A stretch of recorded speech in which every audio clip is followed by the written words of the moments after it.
today. One is being played here, one is elsewhere. Let's take a look at what's going on. In this game right here, we'll see the homestanding Michigan Arsenal against the Oceanside Stealth. Meanwhile, the Minnesota Monsters are going to be at home, and that game is going to be decided between Beaumont and Washington. If Beaumont beats Minnesota today, then they get into the playoffs. If Beaumont loses to Minnesota, the Washington Wolfpack will clinch the final playoff spot. Now, what happens here? Well, we're going to see Malik Henry, and that's always a treat in this league. The guy played at Nevada, he played at Florida State, and he's brought all that college talent with him to the pros. And he is having a fantastic year. Only one touchdown behind Tyler Coker of the Nashville Cats in terms of touchdown passes. As you can see him right here, he throws it up. You don't mind throwing a 50-50 ball, and he loves this number one, Mr. Williams, that is. But, he could very well end today as the touchdown leader for the regular season if he can surpass Tyler Coker, which his number is at 56, and he's at 55 right now. Then for the for the visiting team, the Stealth, they've got a guy they like to throw the ball to, Javon Tucker, and he is a good one. As a matter of fact, he has 96 receiving yards per game this year. That leads the league. And he also has 61 receptions, and he is a hard, reliable player who has great hands. Although they're 1-10, you wouldn't be able to tell by his play. He plays hard, he gives it everything he has, and he leaves it all on the field. You're going to see a lot of that number 3 tonight. So that's what's coming your way here. The Michigan Arsenal and the Oceanside Stealth. It's coming your way live here on Vice next.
Broadcast live right here at the Dow Event Center,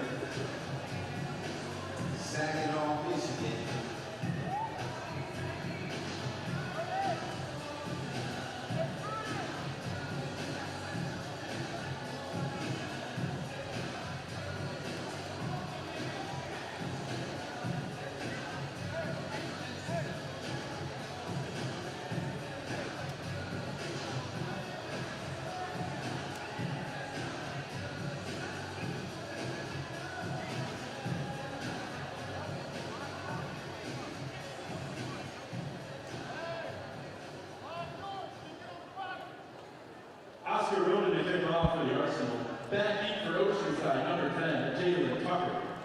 Welcome back to Saginaw, Michigan, everybody. Eli Gold, Bobby Humphrey, glad you're with us as we are set to go.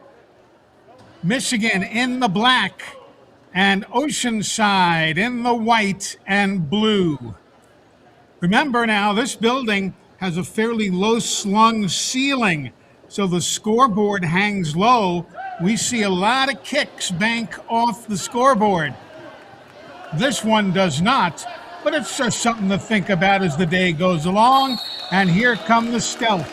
out across the 15 to the 16-yard line, and that was the Jalen Tucker who brought it back out for the Stealth. Again, the Stealth, that's the team that used to be the Bombers.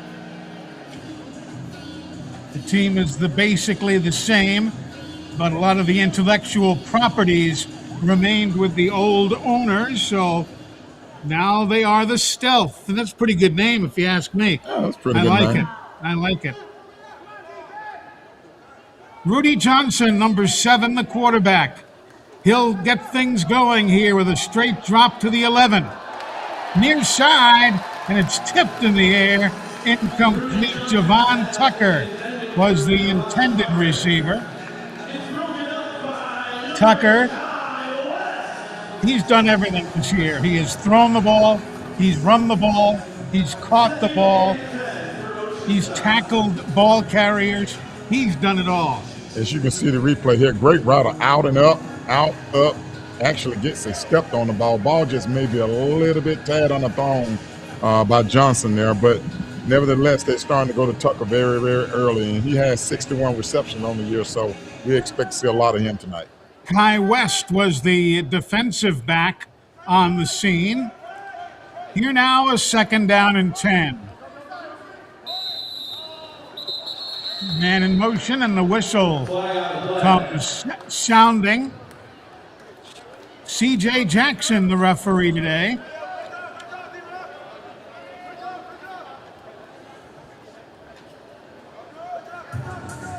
There was a delay of game call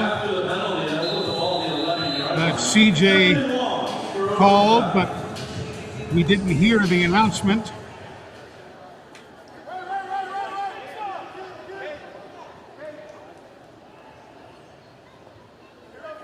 Robinson is the fullback.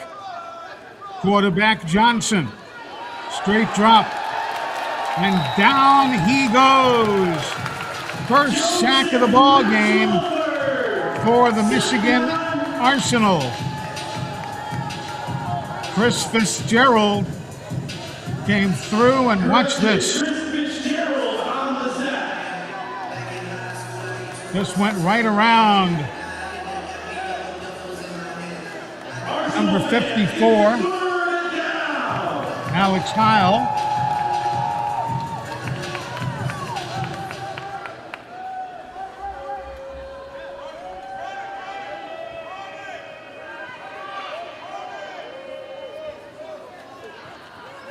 Here now, the straight drop.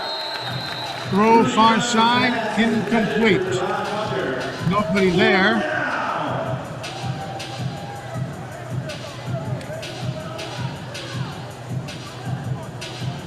Not a very good start for the Stealth on that first series. Got a penalty on 2nd down, which was the delay of game. And what they're going to do, they're going to bring out the kicker and see if they can try a long field goal here. So the field goal try from the 3-yard line. It'll be a 55-yard attempt.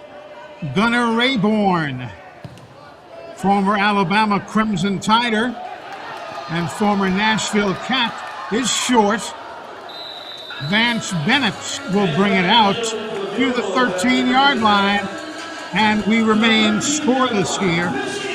Early going in Michigan.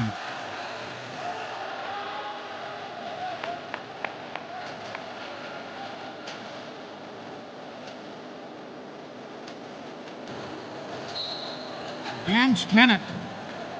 They see Michigan's season of late on the road, on the road, on the road, on the road. But through it all, they're playing very well. They're in the playoffs. And I don't know how many teams really want to see Michigan early in this postseason. They're playing extremely well, Eli. Good football. Quick release, Malik Henry to Jarris Grissom. Grissom brings it across the 25-yard line.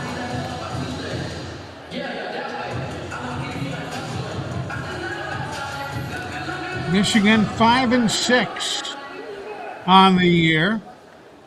They have scored 488 points. That's fourth in the league. Straight drop, looking long, and it's off the fingertips of Trevante Long, incomplete.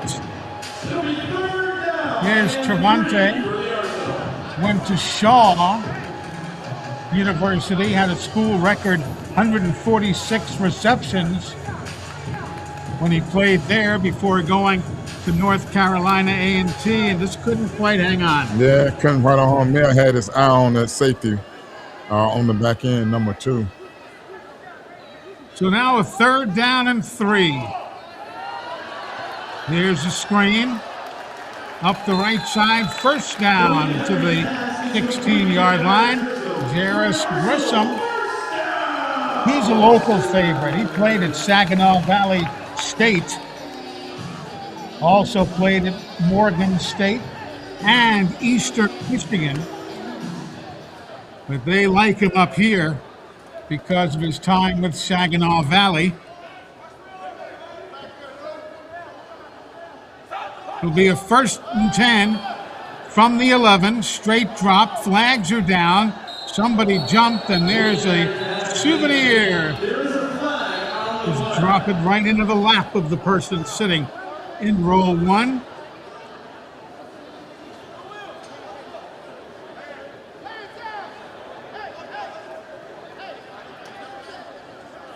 Again, C.J. Jackson with his microphone not working. Called the offside. So the Oceanside Stealth guilty of that penalty.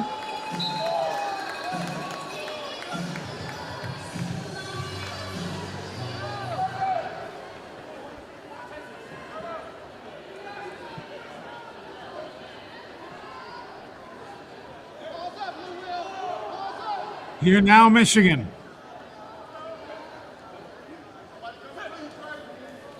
Hale waits in the fullback slot. There's the slant across the middle, caught by Williams. Dan Williams, the third, gets down to the 1-yard line in David Haney's grasp. Haney had the tackle. Williams from Jackson State. Nice quick release by Malik Henry. Oh, yes, nice release. I always love that kind of like stutter, slant route. Just let the area clear out and then give it to your receiver. And there's Rick Weaver fighting his way in for a touchdown, and then the dance. I love to see the big guys score and dance. Yeah. They have their own style and their own rhythm. They really do. Yeah, they taught that to us in elementary school. He just fights and blasts through David Haney and leaves him discarded on the carpet. Official number 3 there, you saw her. That's Nicole Randolph, who refereed a game we did here earlier in the season. Now the kick by Oscar Roden out of Nick Cargman's hold, and that kick is no good, and it remains 6-0. So 6-0 the score. We are live in Saginaw. Fire up the band. The big man is dancing.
Welcome back, everybody. Eli Gold, Bobby Humphrey, and Oscar Roden getting set to kick it away for the Michigan Arsenal under head coach Sean Leota.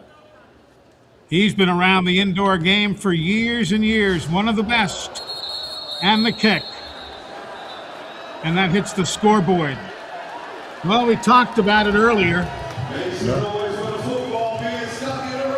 the football will be at the 20-yard line. There's the scoreboard that hangs lower than you'll see it at any other building. Of course, our spotter, Butch Owens, said, no, it doesn't hang low. He said, the floor is too high. I said, thanks, Butchie. Yeah. But yeah, it did hit the scoreboard, so the football brought out to the 20-yard line. That's going to hurt. In the course of the year, you can't hit deuces as readily as you can in other buildings. It definitely plays a factor in the special teams. Yep. Big Arturo Ramirez gets his position on the offensive line. Here's a quick throw across midfield and put down is Tucker by Kai West. Nice play by West. Watch this hit. And West just set right on this just short button hook route. Breaks on it really well. Boom. Cornell Jones was right there to pick up any pieces that might have come loose. There's Kai West from Minnesota State University. He's a St. Paul native. Man in motion. Straight drop. Overthrows, and it's knocked away by Kai West again. West has 45 tackles coming into the ball game. 3 interceptions. Knocked that pass away nicely. And almost came up with his 4th interception. He was right, almost one-handed that. What a great coverage on the motion guy, on the motion man. It's really, really good coverage. Kai West came to play today. Really good coverage.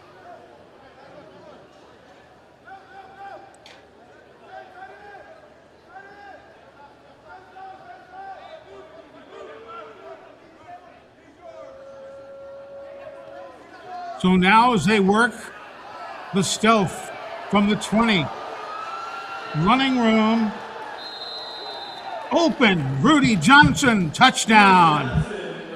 Wow. 30 yards for Rudy Johnson.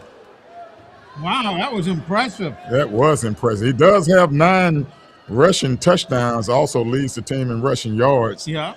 And whoa, wow. That's it's really good play. It just didn't get anyone open. No one is open. The middle of the offensive line just opened up, and he was one-on-one and made the inside linebacker miss. And yeah, Cornell Jones just was frozen in place. Now Gunnar Rayborn out of the hold of Mark Salazar for the extra point. And that goes off the metal. No good. So we stay tied now at 6 apiece as neither kicker has been able to convert the extra point. But Rudy Johnson, he can run for a touchdown.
Welcome back, everyone, as Gunnar Rayborn gets set to kick it away. Rayborn went to McNeese State and Alabama in his collegiate days. 6-6 the score. And that one is a deuce. Something you don't see in this building all often. Gunnar Rayborn Kicking team made a with a deuce. field goal. That's a 2-point deuce.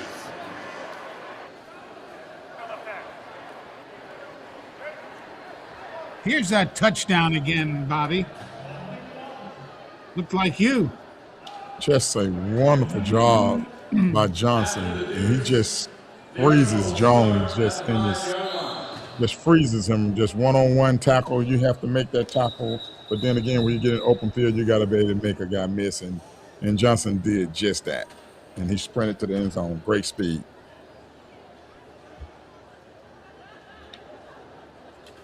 So now, starting back at their own 5-yard line,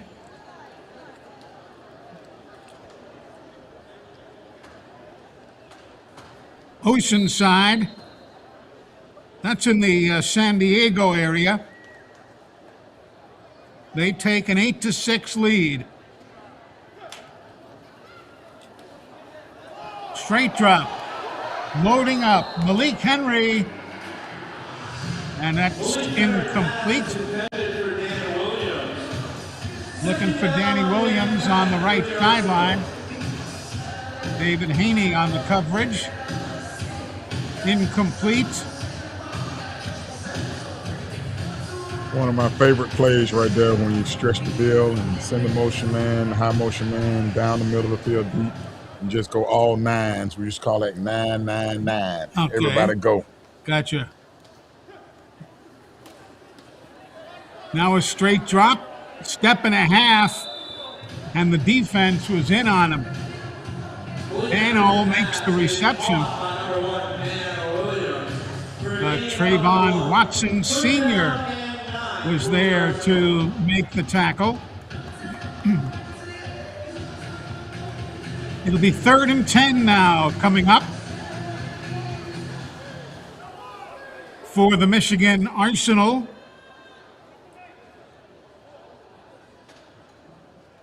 They are 1 of 1 in 3rd down conversions. And there's a flag. Everybody moved before the snap on the offense. They thought they were in the Canadian League. Number 2. After this is a goal. 3rd down. C.J. Jackson, the referee.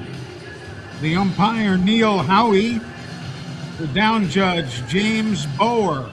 The line judge, Jason Green. And the back judge, Nicole Randolph, who is going to be a full-time AF1 referee next season. Here's the throw out of the end zone. Caught by Williams on the near sideline, and he'll get the first down by inches. Inches is all he needed to get there. Did. So Malik Henry now, after dealing with Sean Leota.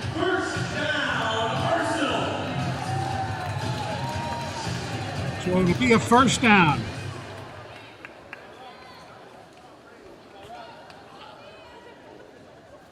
From the 15-yard line. Straight drop. Over top of everybody.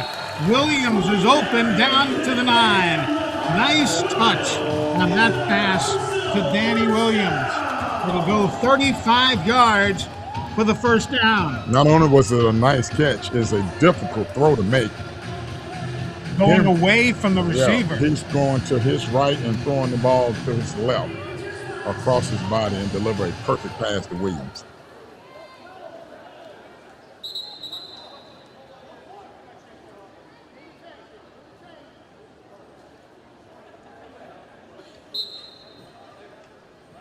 Now, Malik Henry brings his arsenal to the line of scrimmage. Two-step drop, throws to the right wall, and it's incomplete. It hit the wall before it hit him. And then he dropped it.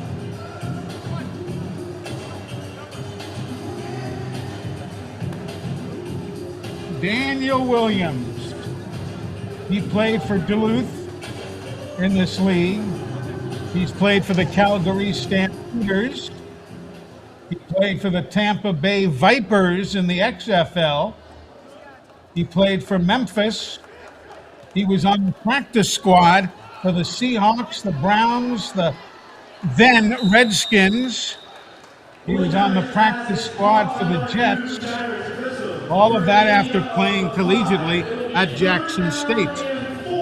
2 yards on the pickup, rather 3 yards. It'll be a 3rd and goal now.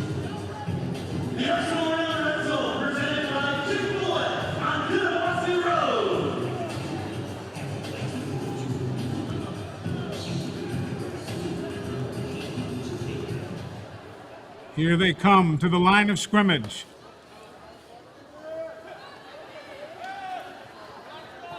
Straight drop, looking deep, and overthrows it. Our cameraman almost with the grab there. He was Dan Williams, the intended receiver.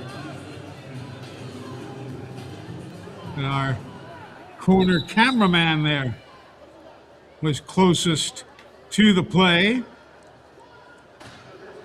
And that is going to bring us to the end.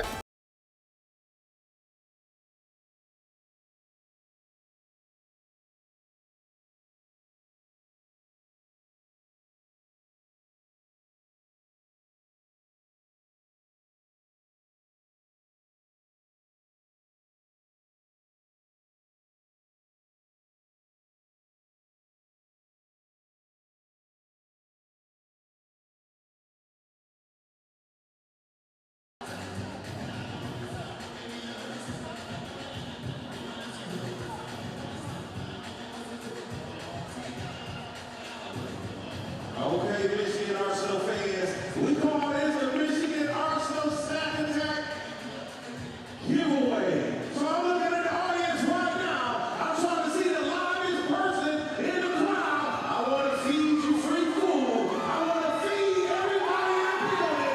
But first off, I need to see who the livest is.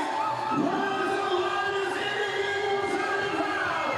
What section is lit? What section is turned up? What section is the loudest? Dow Event Center. All my Michigan Arsenal fans, make some noise. Is it this section right here? Is it this section right here? Wait a minute. Is it that section up top? Is it this section right here in the middle? Is it this section right here? Ladies and gentlemen, is it this section right here? I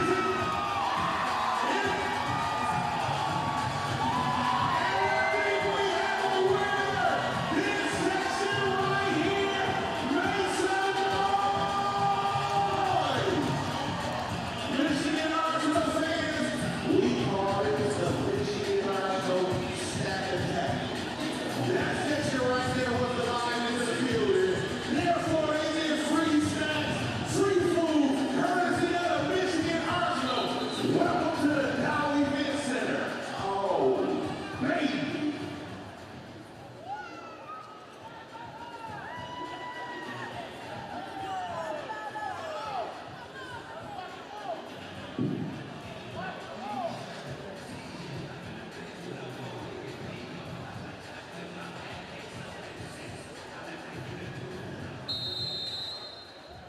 To start the second quarter, it'll be 4th and goal from the 4-yard line for the Arsenal. A beautiful day today in Saginaw, Michigan. Temperature in the 80s. Right now it's dropped to 82 degrees. Here goes Malik Henry. Sends a man in motion. Flips it to the corner. Knocked it away beautifully.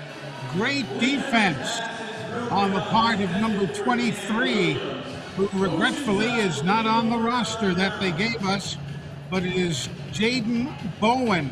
I am now told in my ear he is, by design, a great defensive back. And makes a great defensive play on this one. This is one of those 50-50 balls that typically, you know, Henry to Williams is almost 100% on those 50-50 balls, but this is great defense by number 23, Bowen. So Jaden Bowen comes up with that big stop. Nicely done. And the stop gives the football back the other way.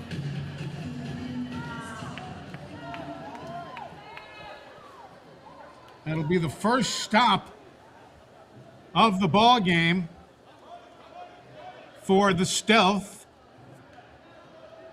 And now Rudy Johnson sends Javon Tucker in motion.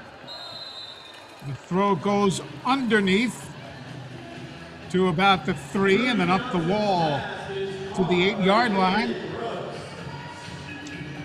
Tajay Brooks will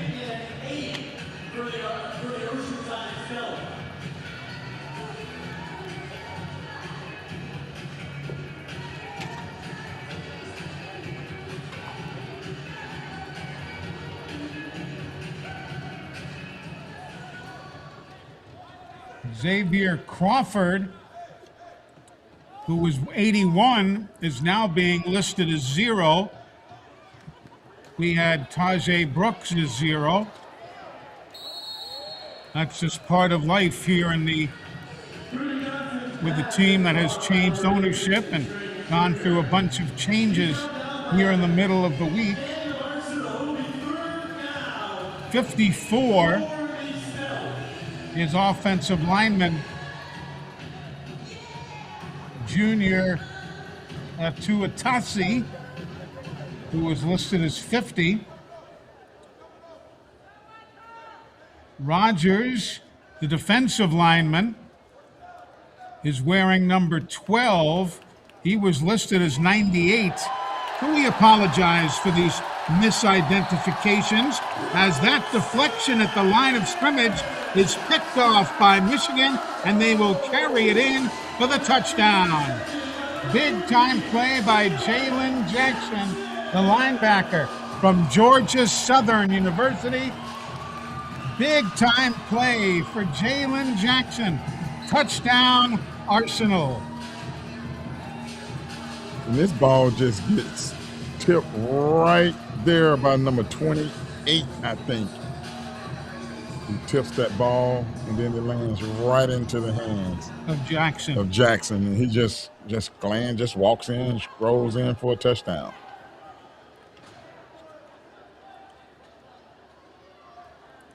Now the extra point. And that kick is up. And it is good by Oscar Roden. So Michigan now takes the lead. It's a 13.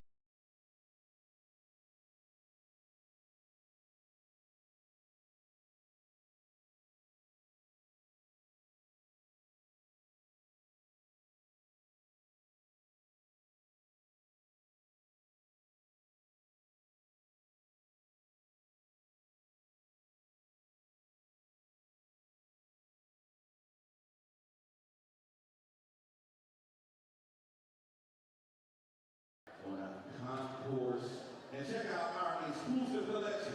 We have commemorative posters, replica footballs, mini helmets, and embroidered hats, rally towels, and more. Quantities are limited, so make your way to the merchandise booth on the concourse before the game is over. Let's hear for your Michigan Arsenal!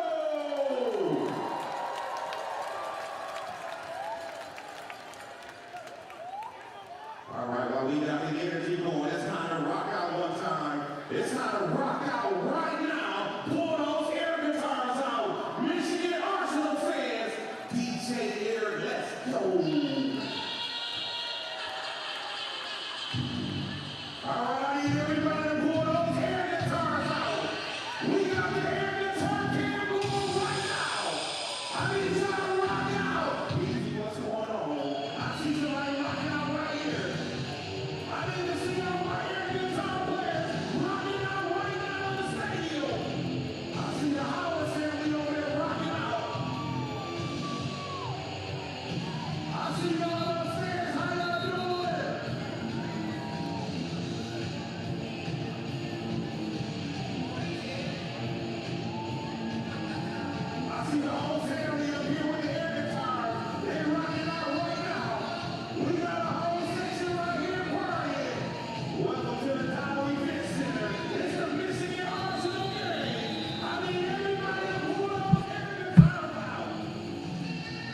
Welcome back, everybody, inside the Dow Event Center. A few Detroit Lions fans right there, front and center. It'll almost be time to head over to the Ford Arena and the Ford Center and get the Lions back in action. This is a great state for football. It really is. With Michigan, Michigan State, Eastern Michigan, Central, Western, all of those teams. And of course, the Michigan Arsenal, helping you get through the non-stadium days of the summer. Oscar Roden. He only began kicking a couple of years ago. That one goes over the right side back boards and out of play. Don't forget, next week, the quarterfinals of Arena Football Team and then went out of 1. bounds, ball placed at the 5-yard line, first down. That's next week. Now, you notice Kentucky will be here. The reason is, even though Kentucky is the higher seed, they have building availability problems. It's not available to them. So they are going to be on the road as the higher seed here in Michigan. And then, depending upon what happens later tonight, either Beaumont or Washington will be in Minnesota at the Amsoil Arena to meet the Monsters. Then we go on to the next week when we'll finally see Albany and Nashville in action in the semis. Straight drop, throw near side, incomplete, nobody there. Looking for Rudy Johnson, trying to find Tajay Brooks. No, Xavier Crawford, they say. We have 2 zeros out there. Either way, and folks, this is not normally like how we do it. We're normally on top, but the roster we were given has really no bearing to what's out there on the field.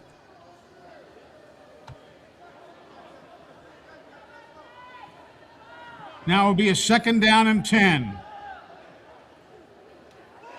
Man in motion. Throw to the near side, incomplete. Good pressure up the middle.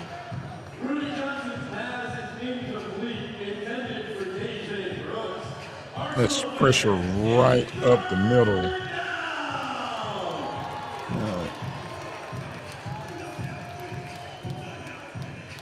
Fitzgerald just got there, didn't even have a chance. Johnson just didn't have a chance to plant his feet and be able to follow through with that throw. He had to get rid of it really early.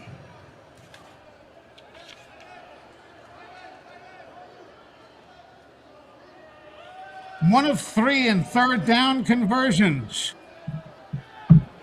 Here's a 3rd and 10. Nice catch there. Rudy Johnson's pass is complete to Tajay Brooks. He's taken that down by They are saying Tajay Brooks on the public address announcer. So we'll go with him as wearing 0. They had also given us Xavier Crawford as 0, but we'll go with what the PA announcer is intoning here. Now Rudy Johnson on 1st and 10. Throw across the middle, incomplete. It was behind Vincent Strange Jr. Rudy Johnson.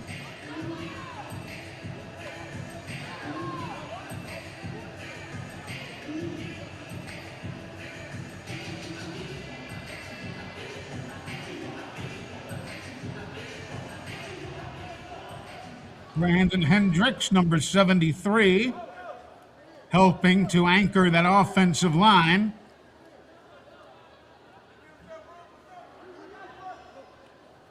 Strange in motion. Looking for Strange. And it was cut off and taken by the short guy. And that'll be Tajay Brooks. who picks up the reception.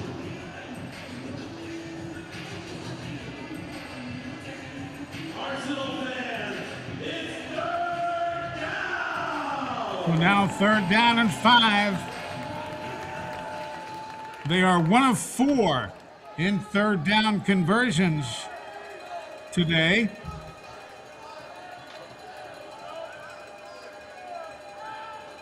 Man in motion. Coming back. The throw near side to Brooks. And he fights across midfield, but is short of the yard line to gain, short by about a yard. So it's going to be 4th down and about a yard. And if Johnson just can keep consistent with throwing these shorter passes that he's delivering too, he's not trying to look deep, just moving the chains just a little bit, picking up a yard here there. They only need 1 yard to gain here, so if he can just stay true to what he's been doing, they should be able to pick up the 1st down here. He needs the 23. They're at the 24. Oceanside in the white. There's the give on the handoff, and Vincent Strange gets the yard line to gain and the 1st down. I like that play. I like that play as well. Yes. Get it to him deep and get him kind of like not try to hit it up the middle to try to grind it in and bang it in for a 1st down. He just comes in motion, then goes parallel to the line of scrimmage. You get him, it's almost like a speed sweep. Yep. In the outdoor game, that's what you say. Exactly. Yeah. So now a 1st down with 7 minutes remaining in the opening half. 13-8 Michigan. There's the throw. Jordan Wilson makes the reception at the 19-yard line from Antelope Valley Community College. Jordan Wilson.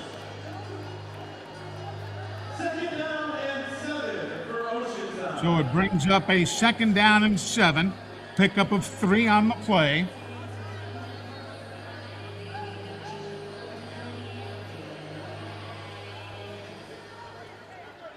Brooks, Wilson, and Strange are the wideouts. That's Strange in motion. Looking for Strange, incomplete, but he was being held as he cut across at the 5-yard line, and the flag flies. Everybody saw that one. Oh, yes. And the back judge saw it immediately. Once that shoulder, that body twist, that's when you can say that, okay, he's got enough of his jersey, he's got enough tug on him to where he stop his momentum and change his alternation in his route. The officials talking it over. C.J. Jackson, the ref. Defense, number 3. The ball be placed at the spot of the foul. Automatic. 1st down. Javon Tucker. Jason Armstrong was the guilty party there. There's the throw, there's the hold. Incomplete, and the whistle. Jordan Wilson getting held by Jason Armstrong, who played at Concordia College. Here now the give, far side, great defense. Great defense there. Michael White. And Justin Sykes. Same speed sweep, just not execution on Oceanside's up front blocking. Yeah, just not the execution they had on when they got the 1st down early. Not at all. Jalen Tucker, number 10, right there, could do nothing. Now Johnson on a 2nd and goal. Brooks in motion. The throw towards him, knocked away at the goal line. Nice defense, incomplete. Verdale Robbins.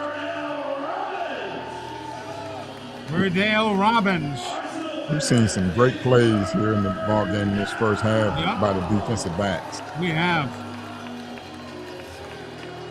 Robbins collegiately at Nevada. Almost intercepted that one.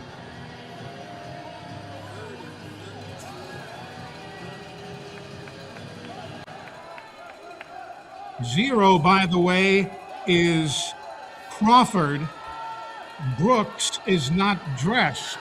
So not only was I in error, but so too the public address announcer in error. So Xavier Crawford is wearing 0, even though the roster sheet said Tajay Brooks, and that's what the PA announcer was calling him. So, folks, we apologize. That's all I can say.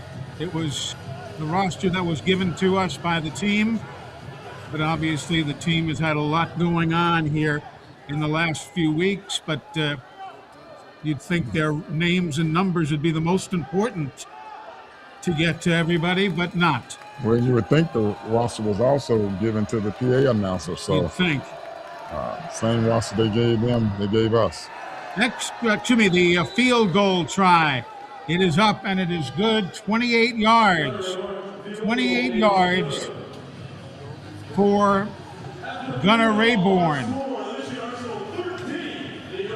So we have got ourselves a tight affair here today. Gunnar Rayborn adds the field goal. Okay, Michigan Arsenal fans, I need you to make some noise. We got the world famous Arsenal dance team. They paying attention. They paying attention. They in the stands right now. We got merchandise we don't give away. But the only people that can give the merchandise is the livest, most energetic people in the building. We got the world famous Arsenal dance team on this side. We got the world famous Arsenal dance team on this side. What is the score? 16-8? No, it's And I got a very special piece of merchandise in my hand now. One lucky individual will walk away with this piece of merchandise. Who is the livest person in the building? I'm looking for the one individual. Wait a minute, I see something. I see somebody. Here we go.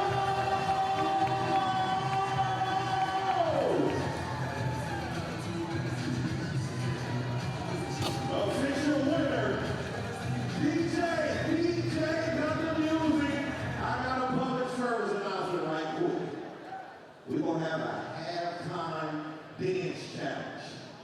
Only 6 individuals.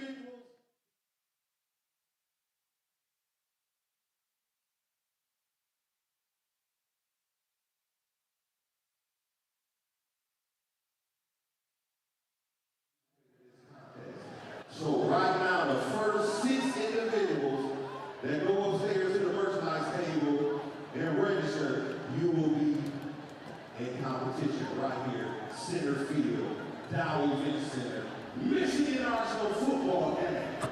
First 6 people, only 6 people alive.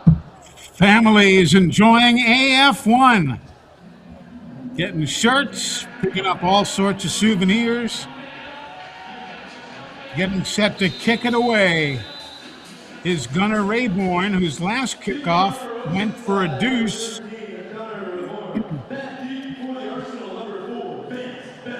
13-11, Michigan with the lead.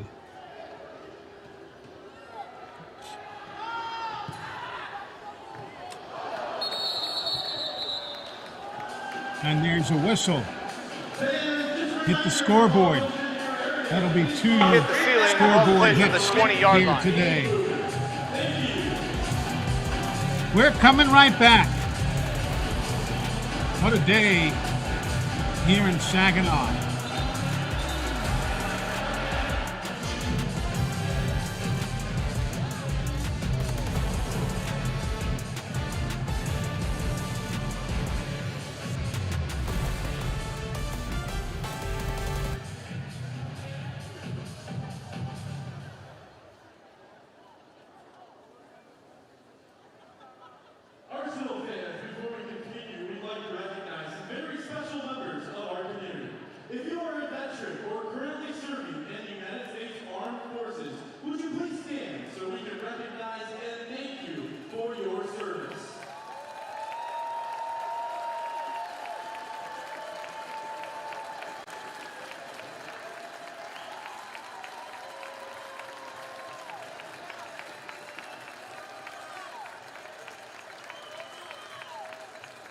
Thank you for your service and sacrifice. Let's hear it one more time for our veterans and active duty military.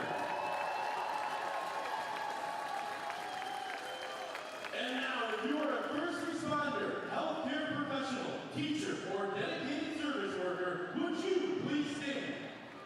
We are proud to recognize and thank you for the difference you make in our community each and every day.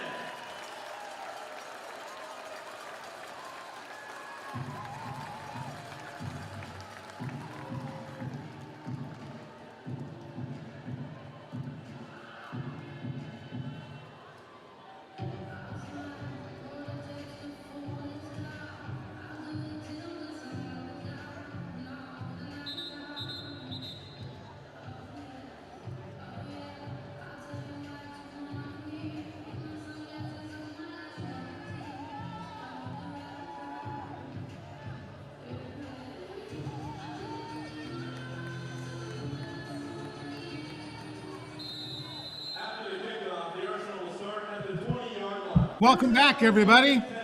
The fans of the Michigan Arsenal joining us here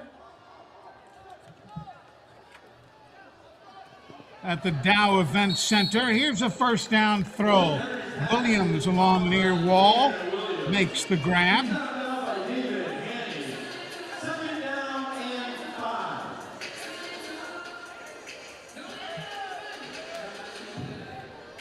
13-11, a very low-scoring game in AF1. It is very low scoring. You're all trying to figure out who the heck's wearing what jersey. Yeah. They can't concentrate on playing. They're not sure who their teammates are. Straight drop. There's a throw out right, left side.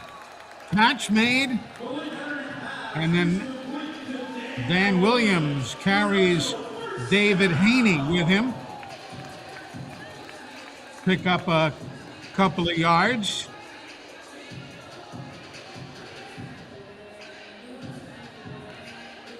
There's Haney, number 2. But a 13-yard pickup on the play. Weaver, the fullback. He stays in. There's the throw, and it's deflected away at the last second. Dan Williams, the intended receiver again. Williams had 67 receptions for 730 yards, 20 touchdowns coming into the ball game. Primary target for Henry. Yep. Second and goal. There's a strike for the touchdown. Malik Henry finds Trevante Long. And that is an efficient touchdown.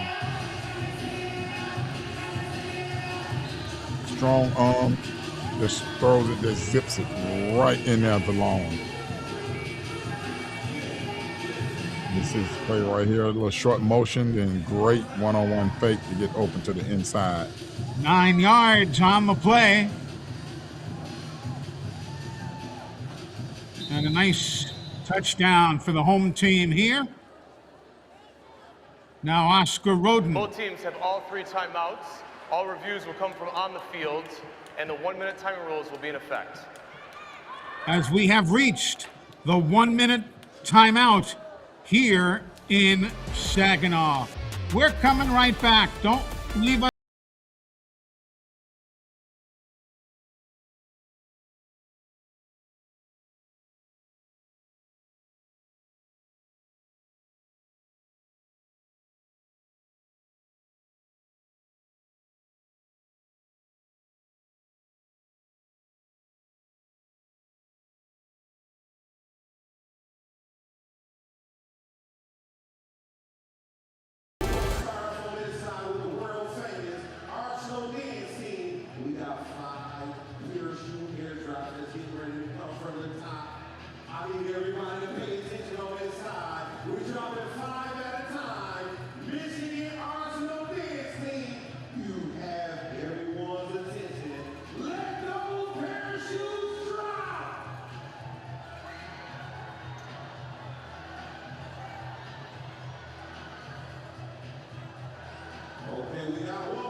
Welcome back, everybody, as Oscar Roden gets set to work the kick out of the hold of Nick Cargman.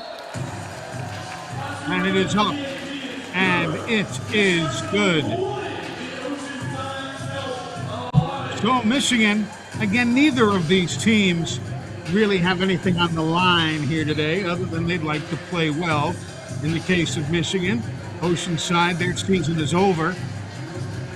And there's a look again at that touchdown to Trevante Long, who played with the Nashville Cats last year.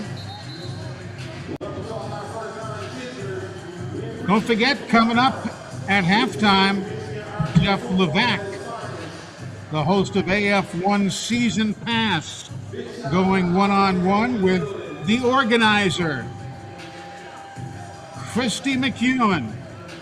She's the president of the league, and team operations falls under her responsibility. And she'll talk about a new league, young teams, kind of like what we're seeing here today with, numbers that don't correspond to their roster. But those are things that that happen with a young league. And Christy McEwen will talk to us about it.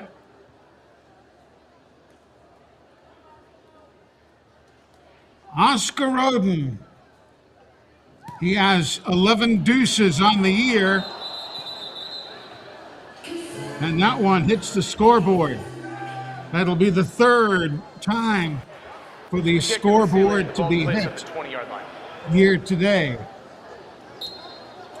So the ball comes out to the 20. I'll tell you that, I wish I could look it up, and you can grab it out of the stats on the Arena League website. See how many deuces that they have for Nashville, and then how many they have here for Michigan, and then the difference because of the scoreboard, how many points that has cost them relative to the Nashville Cats. So we are down to the final minute of the second quarter. Man in motion. Straight drop, throwing near side, incomplete.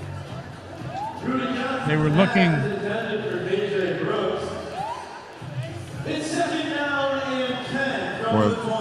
Well, he said again, that was, that's Brooks. Not Brooks, it's Crawford. It's Xavier Crawford, despite what the PA announcer is saying. You thought that Tajay was in there, but the coaches on the bench have told us that he's not here. Nashville has 22 deuces, and far, far fewer than that for Saginaw. Here's the throw off the mark near side.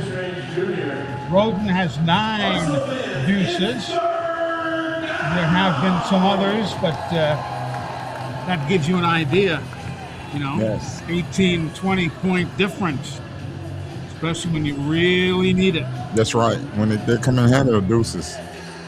Just additional points that you can pick up if you got a kicker that can kick it right there through the middle and just add points before you get opponents back the ball when they get the ball on offense. 2 of 6 in third down conversions are the stealth.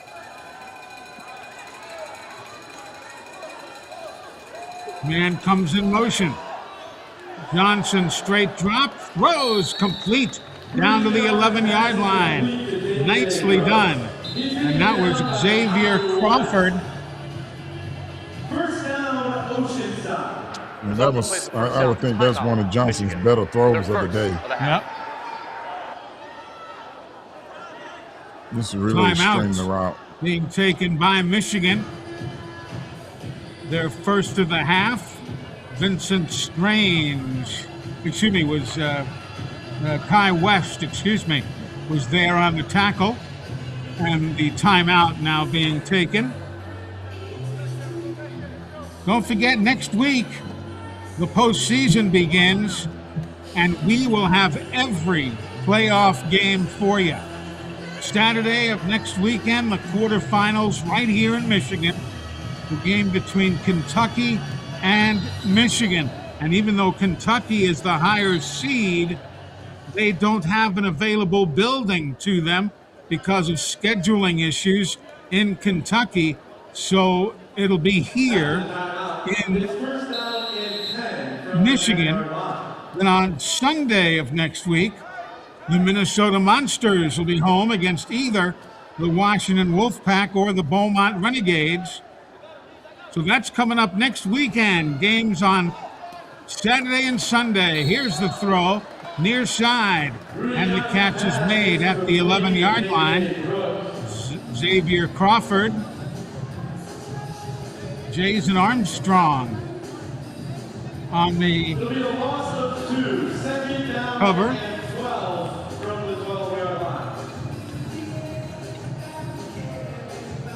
That was a real bad play for Brooks. He wasn't even in, and he lost 2 yards. He was.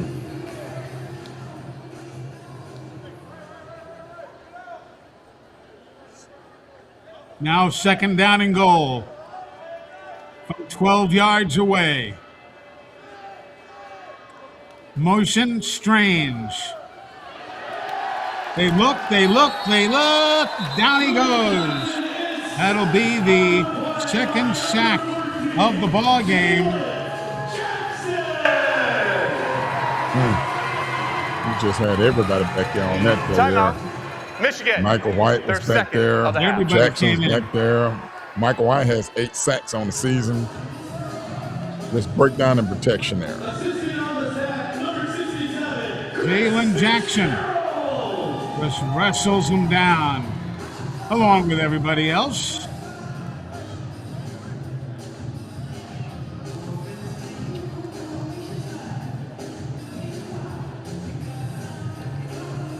Justin Sykes, number 28 there on the left of your screen. Played with the Arizona Rattlers in his past Arena League contract. Here's now a 3rd and goal from the 15. Strange in motion. They look and throw complete.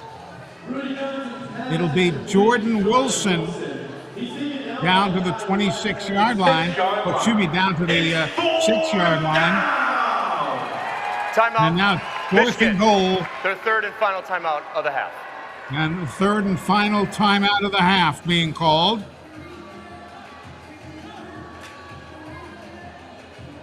Third and goal from the 6, upcoming. Kai West. He's been in on so many tackles here today.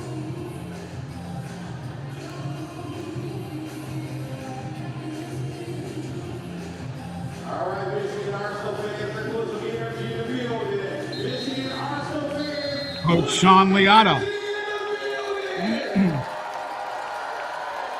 And here we go. Let's see what happens. Jalen Tucker, number 10, is the running back. Timeout. Oceanside, their 1st of the half. And now Oceanside will take a timeout. Rudy Johnson. Clark Bartram is the interim head coach for the Stealth.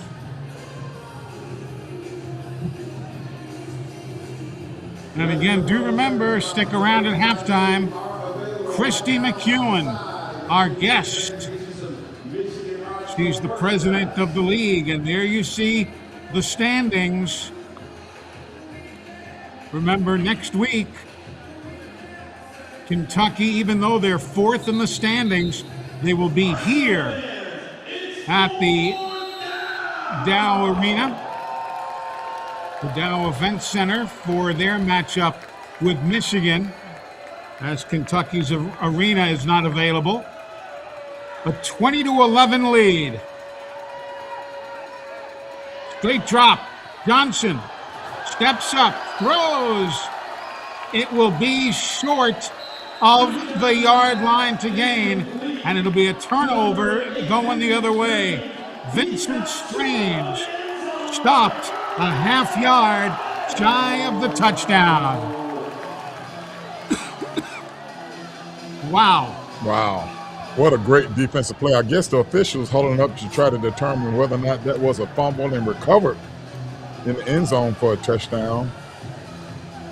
Let's see. Oh. We can't see it. Yeah, there's the ball loose, and there it's covered up by Vincent Strange. Was the play already dead? Let's hear from C.J. Rolling Jackson. on the field is a catch, a fumble.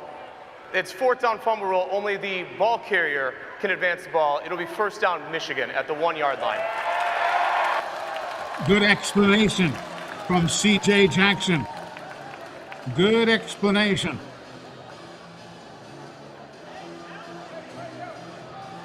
I was talking with Jason Caponia this week, the referee-in-chief of the AF1, and we were talking about referees explaining things and how they have done that fairly well this year. Pretty darn well, actually. Well, when he was explaining that, I don't know if he said only the ball carrier could advance the ball. If that's the case, the ball carrier recovered that fumble. And that's what The ruling on the field will be reviewed. Sean Leota was asking about that. So too was Clark Bartram. This play is under review. So it is under review, and we'll see what happens. Well, if they are going to rule it a fumble, Yeah, then it's a touchdown. it's going to have to be a touchdown because Yeah. the ball was fumbled by the ball carrier. C.J. Jackson there on the left. Nicole Randolph, who refereed a game here earlier this season that we were in attendance for, and she's going to be a full-time AF1 referee next season. Let's watch it again. Let's watch it again.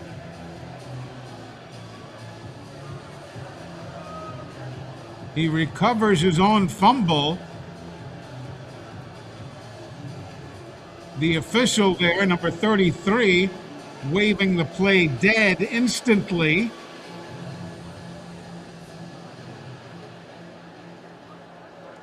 And we'll wait and see what they say. So what I'm thinking is that if they're going to have to determine whether or not it was a fumble, because he did engage with the wall. Yeah. Did the ball come loose before or after he engaged himself with the wall? We'll see.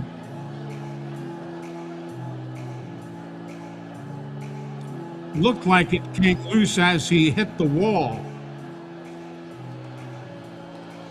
Tough to tell definitively.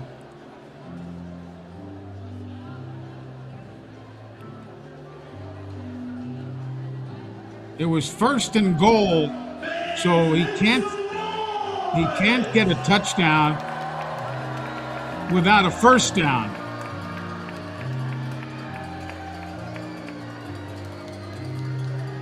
And they're going to take their time. And again, this is good. I mean, not that it means anything, because both of these teams have their seasons already drawn out. Michigan is going to be in the playoffs starting next week under that man, Coach Sean Leota. And Oceanside is not going to be in the playoffs. All right. But you know, they really want to try to get it right. That's Jerry Kurz there with the blue baseball hat from the Arena Football League, the CEO. Not that he is making any of these decisions, but he is there representing the league office.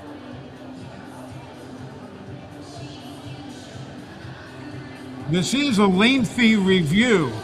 That's one thing for sure.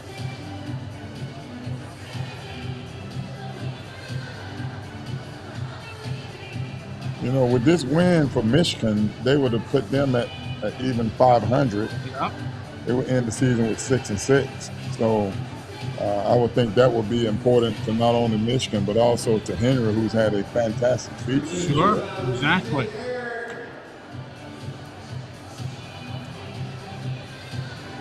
Well, this is certainly the longest review we have seen this season on our telecasts.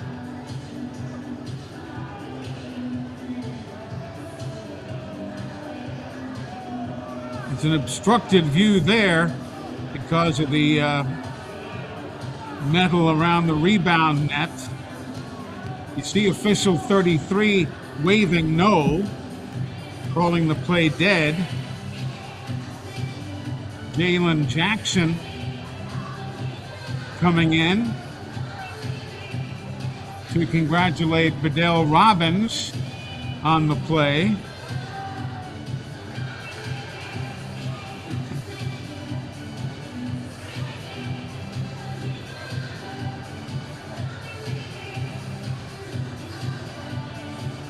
By the way, the Today Show is coming up next.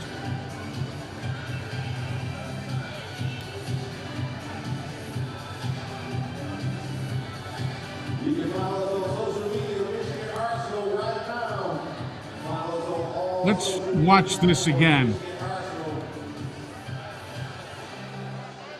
Here he comes across. Play is dead right there. It looks to me like his knee was down. Into the end zone, recovered his own fumble. The result of the play is a touchdown. Well, that's what they came up with.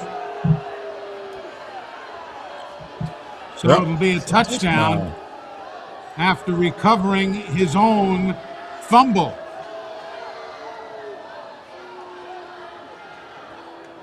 Sorry, I don't understand.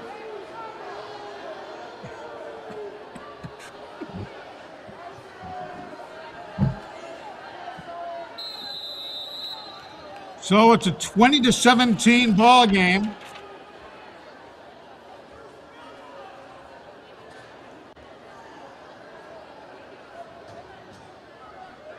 Gunnar Rayborn to attempt the extra point.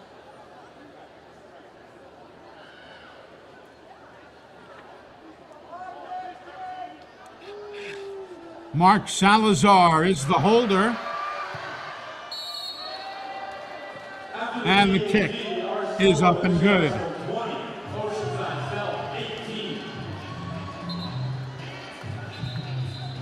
So all of a sudden, we've got ourselves a close one here. A 2-point game. Just one of those things where I thought upon further review that his knee was down at the 2-yard line or so. But call it what you will. And again, yeah, you like to win, but Michigan is already in the playoffs. Oceanside will not be in the playoffs. So in the overall scheme of things, that play really means nothing. But now Rayborn has one deuce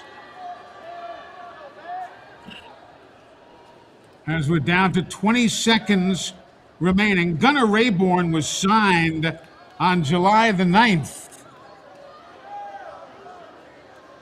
Played last year for Nashville. There's the kick.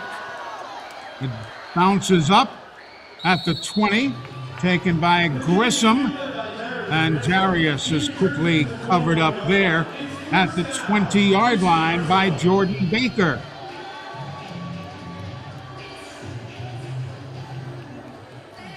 So Gunnar Rayborn kicks that one away. And the final series of this second quarter will be upcoming.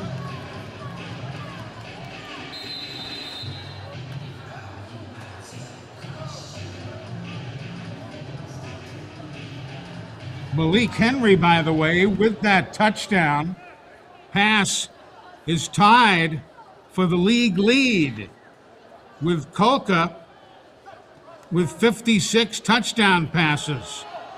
Here's a straight drop. The throw, far side, intercepted. Intercepted by Oceanside. Brought back and to the 21-yard line. That was a big-time hit. Big-time hit. David Heaney steps in front of the short pass. And Rick Weaver, as they call him here, the Dream Weaver, sent Haney into La La Land. What a big-time hit. Yep. 5 seconds to go in the half. Timeout, Oceanside, their second of the half. 19 yards on the run back. And we are down to the final handful of seconds here. You know, what do you go for? You go for a kick here, or do you go for a touchdown? Well, earlier they lined the kicker. They had the kicker come out and lining him up. Well, he's back out now.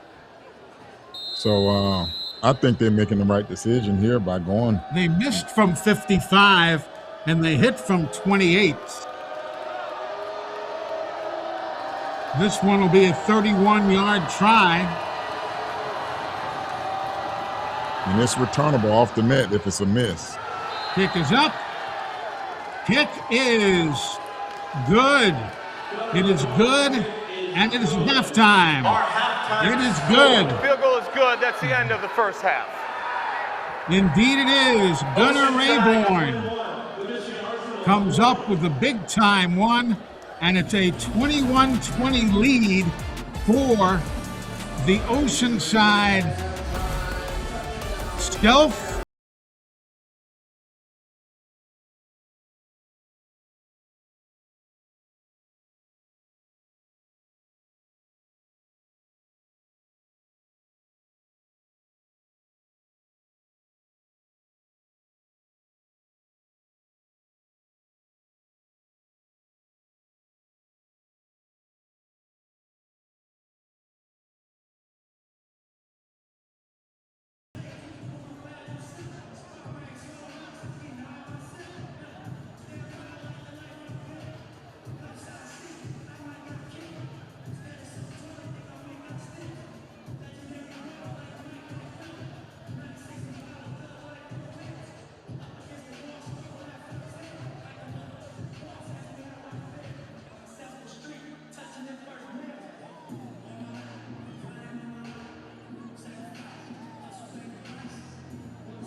Welcome to the AF1 Season Pass. My name is Jeff Levack, and we are joined during halftime by the president of league and team operations, Christy McEwen, or as I call her, the backbone of the league. She's the one who gets everything done for everyone. And Christy, let's start with the start.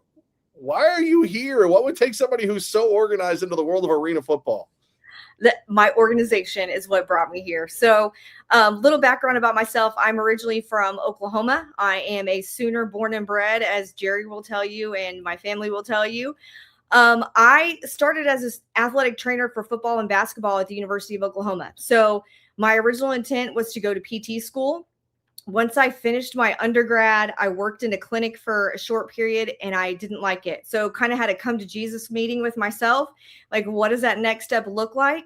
The University of Oklahoma had a master's program in sport management, and part of that requirement was to have an internship. So I jumped on an internship. At the time, it just happened to coincide with the Oklahoma Wranglers of the Arena Football League coming into Oklahoma City. They were actually kind of a league owned and operated team at the time. They had moved from Memphis as the Memphis Pharaohs to the Portland Forest Dragons, and then down to Oklahoma City as the Wranglers. So they transitioned all their ticket operations staff and their coaching staff, but everyone else was hired locally. So as an intern, I got to learn alongside all of our front office staff. It was an amazing experience. I got to do a little corporate partnership sales and execution, game day operations, ticket operations, and quickly found my love of game day ops. So transitioned from an intern after year 1 to director of game ops year 2. Then the team again moved to another market, but the Arena Football League had seen how successful it was in Oklahoma City, and the AF2 was growing at the time with more of a regional footprint. Jerry Kurz was the commissioner of Arena 2 at the time, which is how the two of us connected over 20 years ago. The Oklahoma City was awarded a team, the Oklahoma City Yard Dogs.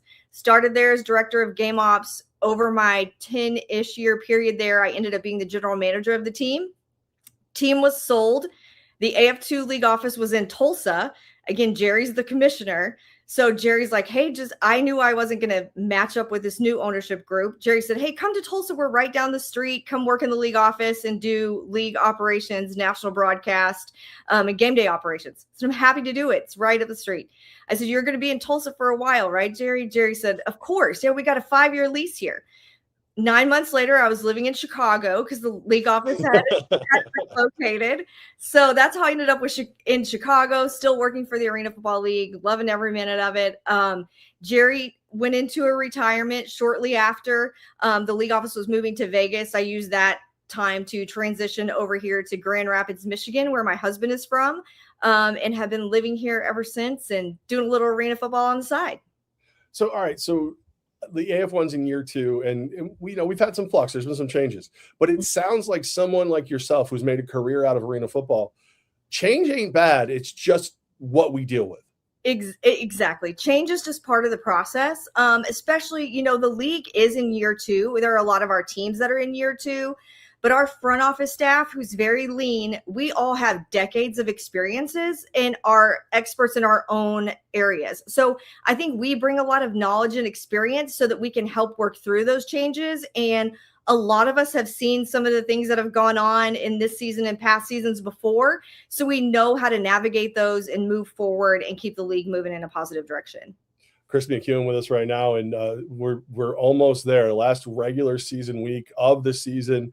The road to the crown is before us. What can fans expect, and how can they interact with us? Can you believe we're already to the final week of the regular season? That absolutely flew by. So as we move into the playoffs, our highest seeds always host. So we know in the quarterfinals who's hosting. We know in the semifinals who's hosting. We do not yet know who will be hosting Arena Crown. So as a league office on the back end, we are planning in multiple markets. As soon as we know, our fans will know so that we can get those fan packages out and start planning for that championship game.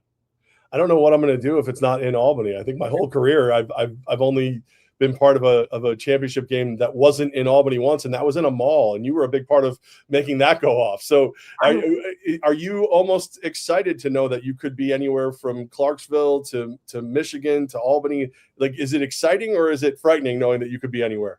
Oh, it's so exciting. And Jerry and I were talking the other day, we've been in airports before waiting for a game to finish to say, hey, are we staying in this market or we didn't need to change our ticket and jump to somewhere else? So it's part of the excitement. And it's, we appreciate the work that our home teams are doing because we rely on them heavily because we're playing in multiple markets. So those home teams, the partners, and then again, our lean front office staff, we're getting a lot done.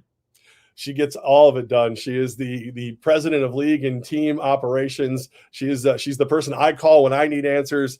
Christy McEwen, thank you so much. Make sure everybody goes to theaf1.com because remember, in Arena Football 1, the ball never dies.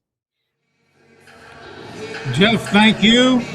Christy, thank you very much. These fans know where to go to get their tickets.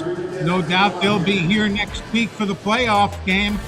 Hope to see you right here as well. We're coming back after this.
Dow Event Center, it's playoff time. Michigan Arsenal football.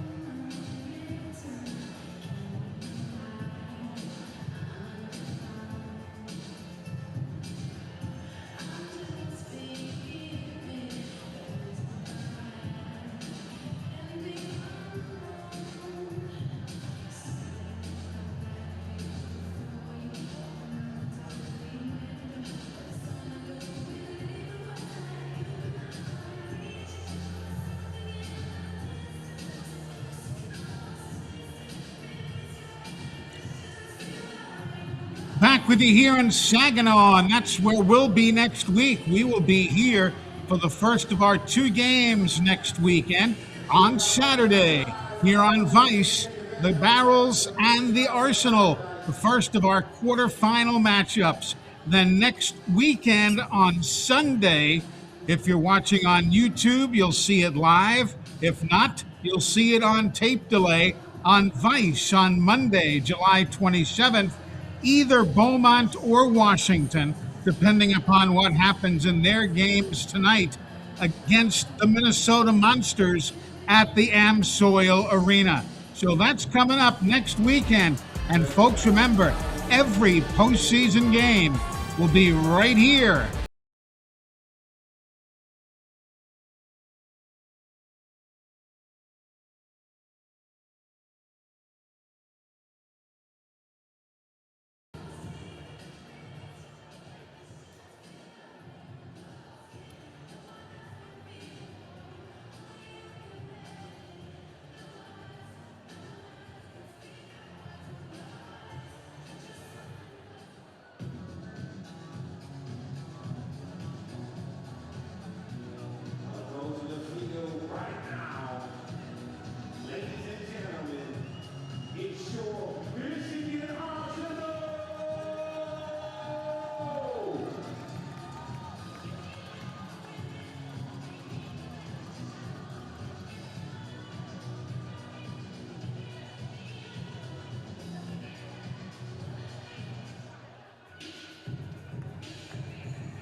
Welcome back, everybody, to Saginaw, Michigan. Hey, there's Dennis Rodman. You know, he looks a whole lot different in person than he does on TV. Welcome back, everybody. Eli Gold, Bobby Humphrey, our spotter, Butch Owens, with you here in Saginaw. We've got ourselves, this game meant nothing. Let's be honest here. It meant nothing. Michigan has been playing well under Sean Leota, but I didn't know what to expect from the Stealth. And son of a gun, they're playing a good ball game. I mean, I'm just shocked at the way they're playing. They put a great product on the field, and with nothing to play for. Their season is pretty much over with. Yeah. So, but it's going to be interesting if they're going to play it with the same intensity they played in the first half, the second half. So I'm interested in seeing how they're going to finish after that. And it's been fun watching Rudy Johnson along with Malik Henry, who we'll see next week right here on Vice. There are the stats. Taking a look at the numbers, only one rushing yard for Michigan. One rushing yards, and you can see where Oceanside really hadn't put and matched the numbers, but they're not far off. But more importantly, they lead in the ball game. So that's what we're looking at stat-wise, as Oceanside is on top, 21-20. Oceanside won their first game of the year. They beat the Beaumont Renegades 41-32, and then have lost 10 in succession. And you would think that would be more demoralizing than anything, but this Oceanside team here today is really just laying it all on the line. I guess they want to finish the season on a positive note. Sure. They're well off to a good start here. They've got a new owner, and he has exciting plans for the future. So, things happen, as we were just hearing from Christy. Things happen when it's a young league. Well, things happen, and I think that things happen for a good thing. They're looking positive. They're playing extremely well. And Rudy Johnson is a pretty good quarterback. I mean, he's not a shabby quarterback, and obviously he has one of the better receivers in the league with number 3, Javon Tucker, and they hanging in here, and they're playing toe to toe with an Arsenal team that has won 3 games in a row. Exactly right. They have won, and they won them on the road with the game at Albany, at Minnesota, at Washington, and of course today hosting the Oceanside Stealth. That is Gunnar Rayborn getting set to kick it off for Oceanside. He's had a deuce already today, had a couple field goals, and here's the kick. And that one goes out of bounds. And the touchback will bring it back. After the kickoff, the ball will be spotted at the 20-yard line by a rule. It's Michigan Arsenal football.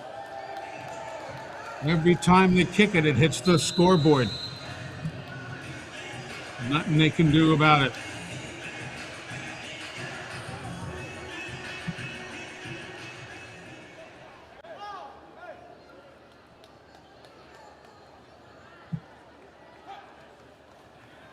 Man in motion now. Quick release across the middle. Catch is made across the 20 down to the 19-yard line. Jarius Grissom was there. Lewis Wilson had the tackle for Oceanside. As we look at Malik Henry. He's a good one. He's an outstanding passer. Can also run well. Saw him play at FSU, and down he goes as he got stepped on by one of the big uns coming back. Looked like he may have got tripped by the foot of Alex. Yeah, Alex Hale. Yeah, Alex Hale. Yeah. Let's see. Lucky he didn't tear his Achilles. Yep, there it was. Alex says, "I'm sorry." Hale played at the University of Cincinnati.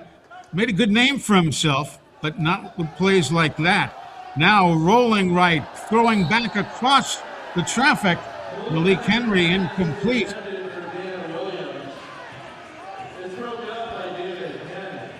The tackle made with Danny Williams, the intended receiver. That's just another one of those roll to your right, throwback left passes. He completed one like that similarly in the first half, early in the first quarter. That one there, just a difficult throw to make when you're throwing that ball across your body. It's hard to be accurate with a throw like that. Third down, Michigan 2 of 3 here this afternoon.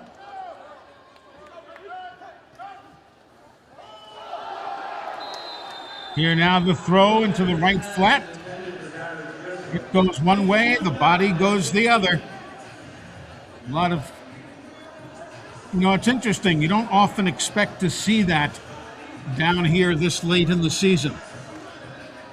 Those kind of plays are usually understood by now. Yes, it's just a miscommunication here. He's throwing it quick, and Grissom he's just not expecting it. Yep.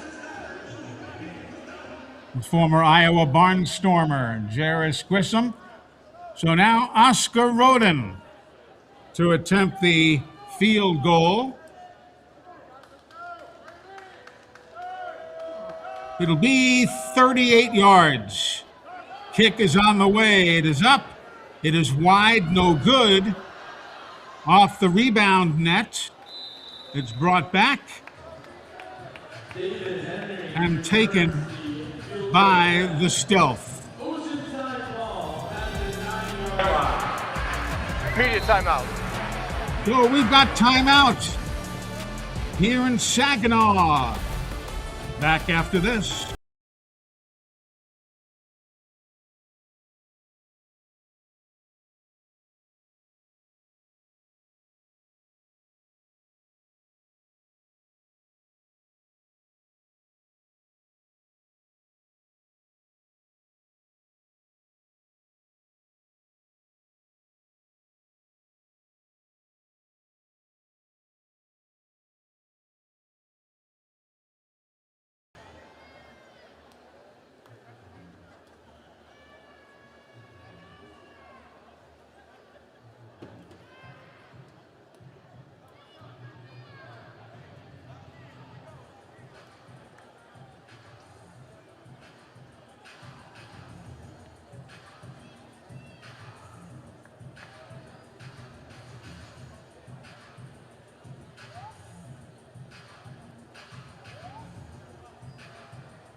Arsenal fans, make some noise!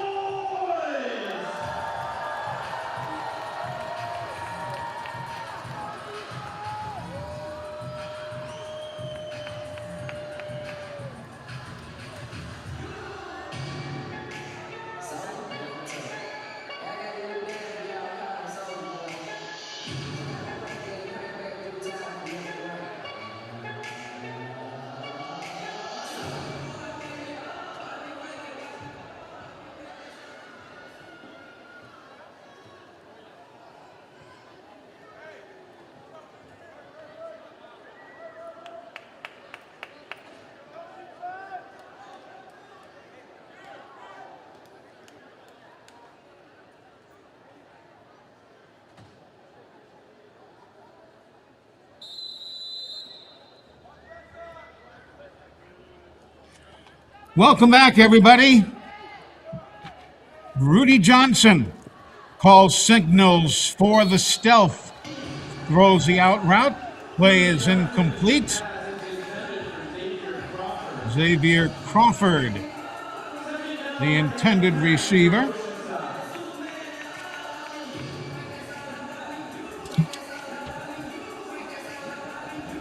Just got a note run up to us here in the press box that David Haney is now number 1 and Jordan Washington is now number 2 instead of 27. So if I have offended anybody's family member today, please understand. We're just going with what we got.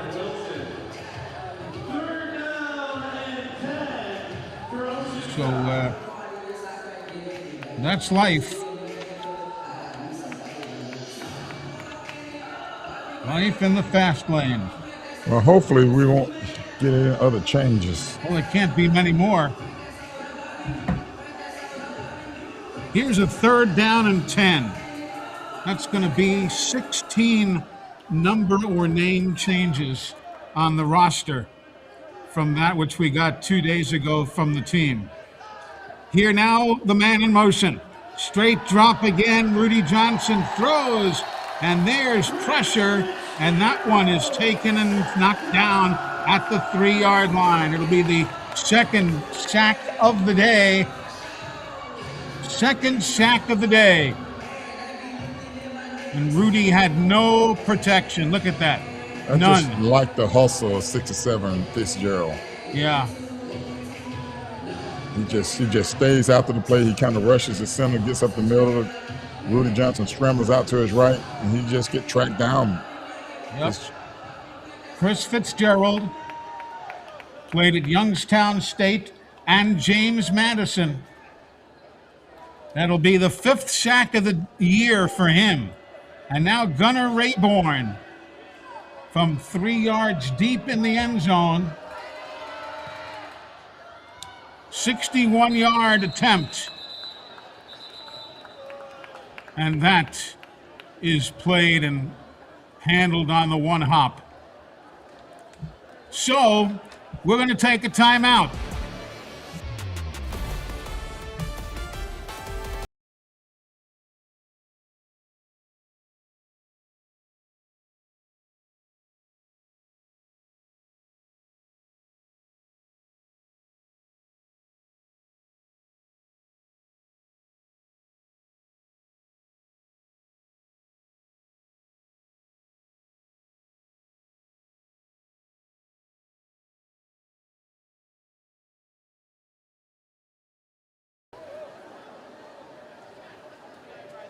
Hit out of bounds in the ceiling, the ball will be placed at that spot. 1st down, Michigan.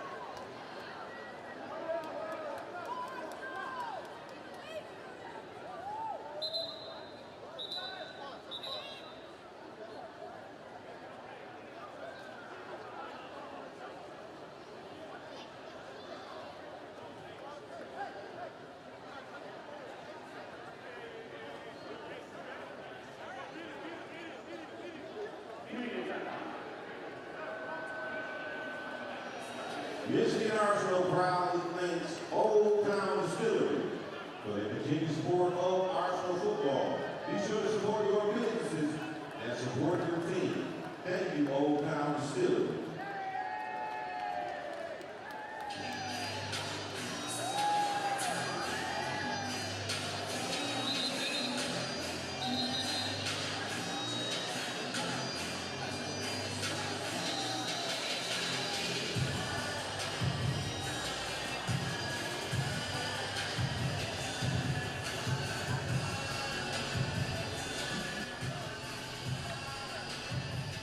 The Arsenal cheerleaders entertaining the fans here at the Dow Event Center. We'll be back here next weekend for the first round of the playoffs. I'm going back home. I assume you are as well, Bobby? Yes, I just catch a flight back over next week. Yep. Here now the throw across the right side, angling into the end zone. Jarius Grissom, touchdown, 20 yards. 20 yards to Jarius Grissom, and that is going to give Michigan some breathing room as they retake the lead. Well, sometimes just doing what your reads and giving what the defense gives you, and right here you see Grissom just sitting right there on the on the check down route. Yeah. And just hanging there, waiting for his quarterback to throw it if he needs to bail him out. And not only did he bail him out, he scored a touchdown, and that touchdown right there puts him as the league leader in touchdowns. They have missed an extra point. Let's see what happens here by Roden. That one is up and good. Oh, and by the way, we didn't clarify it very well when the last segment of our telecast wrapped up. After that field goal attempt, the ball, the roof, and scoreboard of this arena again. So that's why the play was whistled dead.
Burger, home of Saginaw's original smash burger.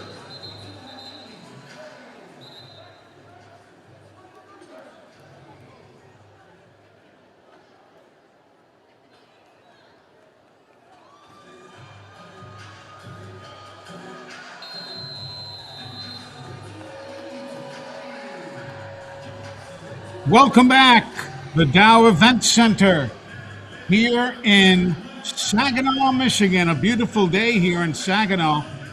It's probably cleared out, you know, all that smoke that was coming down from those forest fires in Canada. It had been a problem up here in Michigan, but all of that's now starting to clear out. So that's good news. It's good. Here's the kick.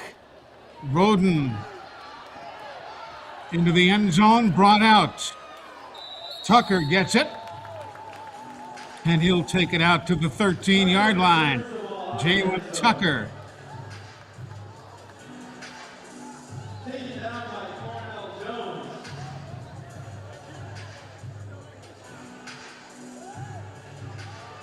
Oscar Roden. As we see that last TD for Michigan. Hit his check down, and Grissom takes care of the rest. Grissom's a good ball player. And he had a really good game, too. Yeah, I've been impressed with him.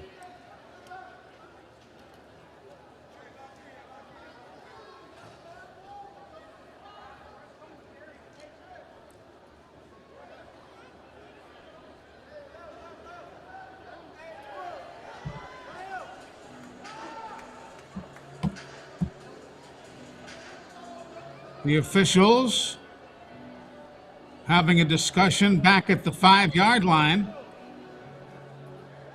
The reason I am not quite sure.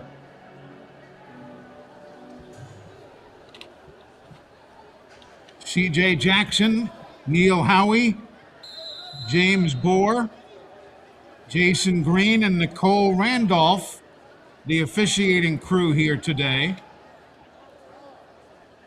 They're all squared away. Strange, Rogers, and Crawford. The wideouts. Here's the throw underneath and taken by Vincent Strange. He'll carry it out to the 19-yard line. Defense by Michael White, number 55. Rudy Johnson now.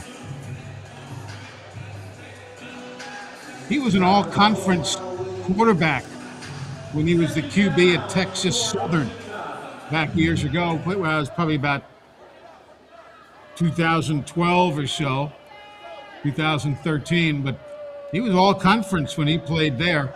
Here now, man in motion. Rogers. And he fights down to the 15-yard line. 14 yards on that. A gain of 12.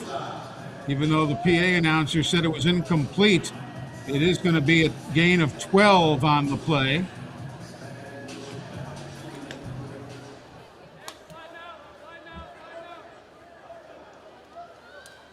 There you see the time remaining, third quarter.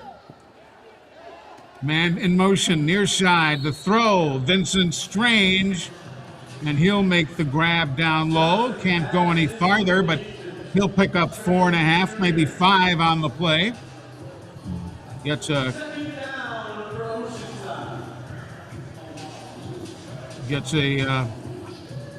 fist bump from Xavier Crawford.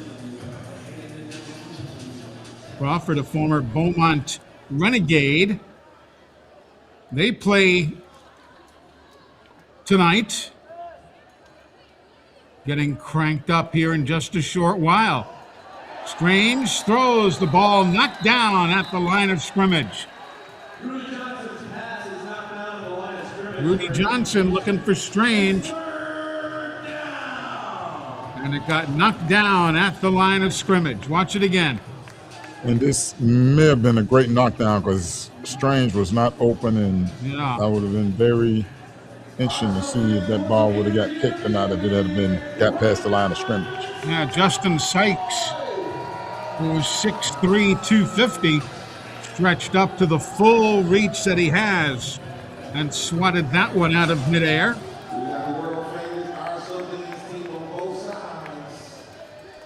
Third down, they are 3 of 9.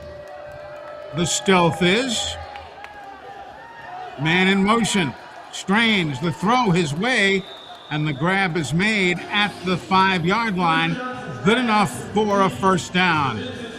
Good enough for a first down. He needed 8, and he picked up 9 yards on the play. You know, they line it into the short boundary of the field and just send something out wide, Strange out wide, and do it just a little pitch route right there at the sticks. So 4 of 10 in third down plays today, 40% of efficiency.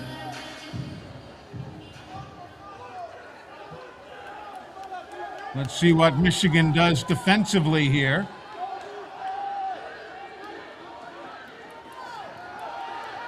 There's the give. Tucker near side goes nowhere except backwards. Justin Sykes. Justin Sykes. He'll bring up a 2nd and goal as he got to the perimeter and shut things down quickly. And that play only works if you can block the end man on the line of scrimmage. And 14, Jackson was not properly hooked blocked.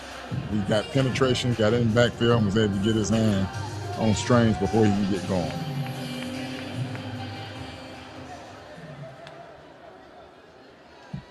Kai West trying to get himself involved in that play even more so. Here's Johnson, straight drop, calls his own number, and he's to the 10. The play will lose yardage.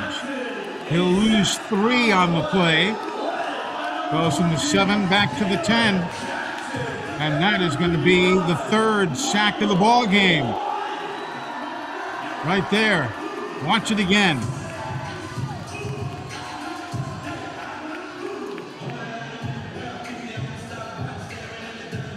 Just had nowhere to I'll tell go. you, nowhere to go. They've been doing that a lot today. That middle penetration by Michigan has been outstanding. Now 3rd down and goal.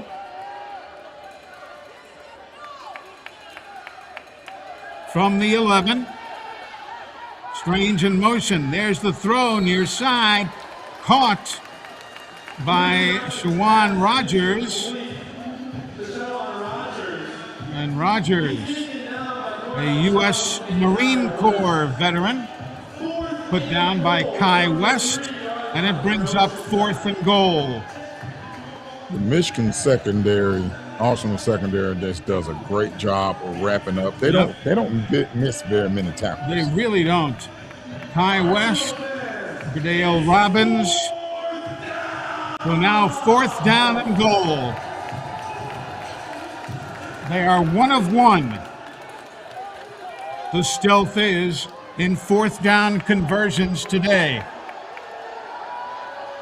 Ramirez with his hand in the air. He's the eligible receiver, but no way he could haul that one down as he was covered by Cornell Jones. And there's big Arturo Ramirez, who was signed by the team on July the 6th and was looking for his first reception, but could not come up with it. Well-designed play, but I tell you, defensively, they were just all over. There's just the previous play right here where he just throw the hitch route and they just don't get quite to the end zone. But this is the play where they just don't do a good job of executing, but more importantly, the Arsenal defense really plays this extremely well.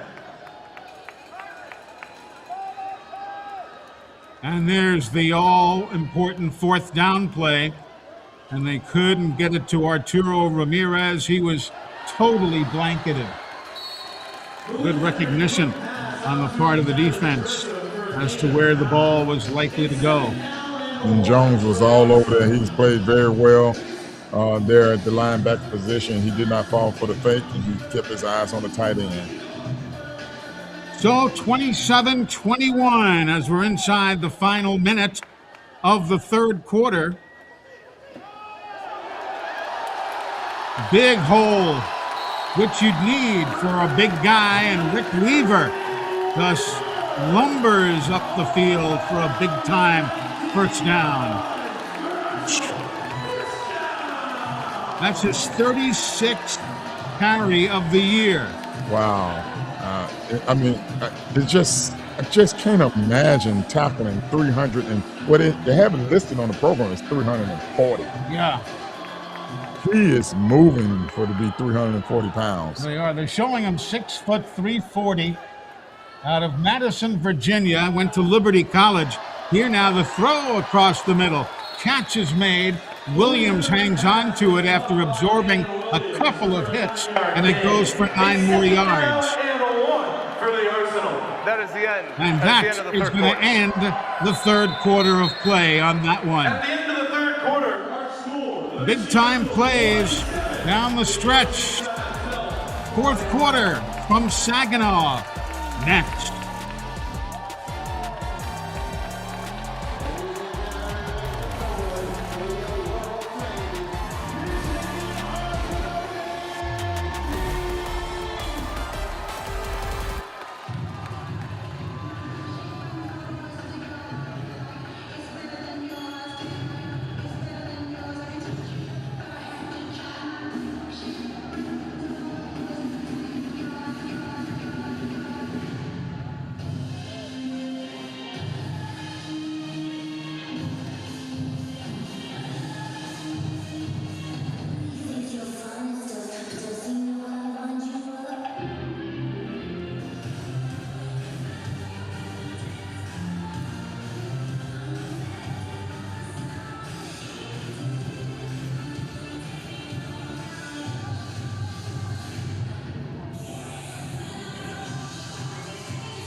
Welcome back, everybody, and that's all that's going on in the AF1 right now. You got our game on the left.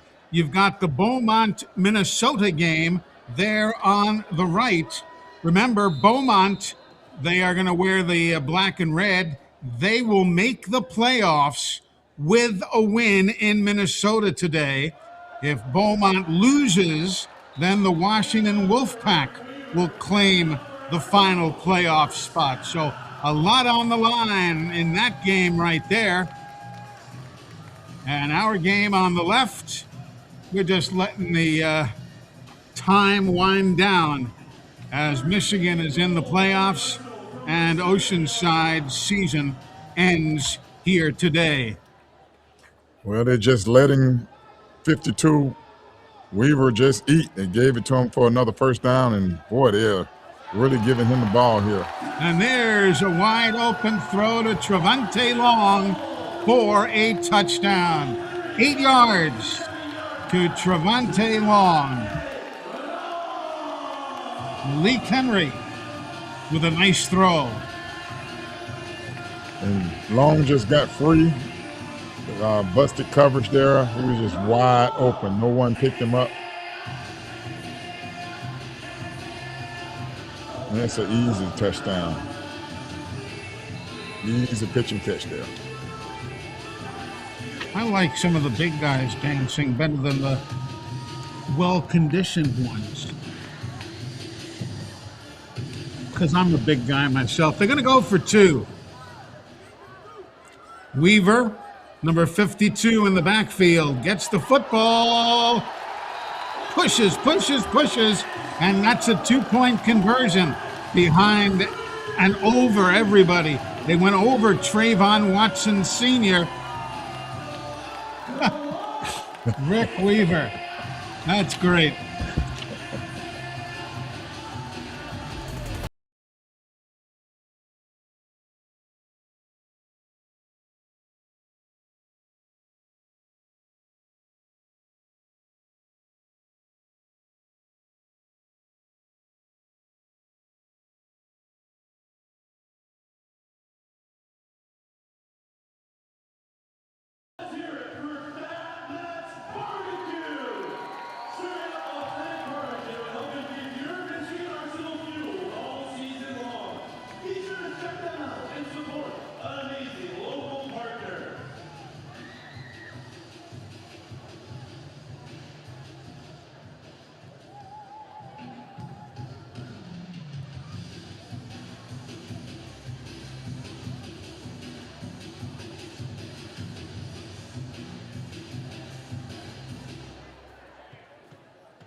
Welcome back, everybody. You gotta love the big guys. Watch Rick Weaver.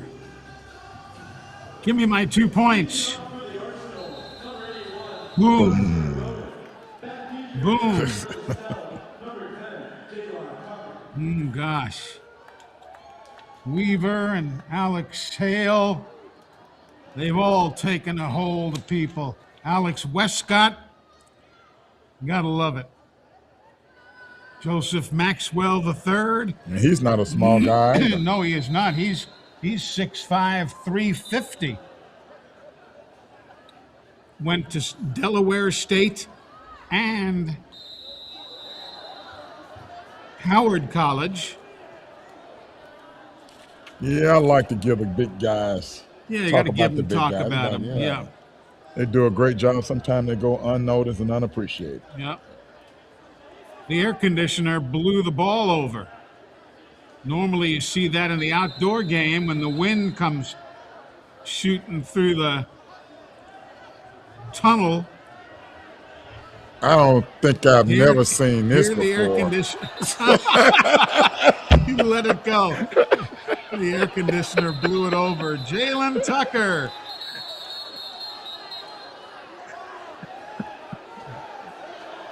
What happened now? It looked like his man, I don't know if the ball hit the roof. It was tough to tell. Kick hit the light. The ball placed at the 20-yard line. First down, Oceanside. That time it hit a light. Sean Leota says we don't have that many lights hanging down. They got the scoreboard hanging down. We know that. This time we got one light. We've got 4 scoreboard hits, or 5 in total. It must have just grazed the light. Did you Didn't see it make him? it to the end zone? And he's saying, I read his lips. He goes, "This whole thing is crazy," is what he said. God almighty. Wow. It must have just scraped that light fixture that hangs down. Here we go. Rudy Johnson. Incomplete. Broken up beautifully by Kai West. Kai West is having a ball game. He breaks on this ball and knocked this ball down. This should have been a completion. Yep. Any other defensive back, it would have been a completion. Jordan Washington, the intended receiver. Nice play. Nice play. Put his hand out and knocked it away. Kai West has been doing that all day. Here's 2nd down and 10. Snap goes over everybody's head, but the play was dead.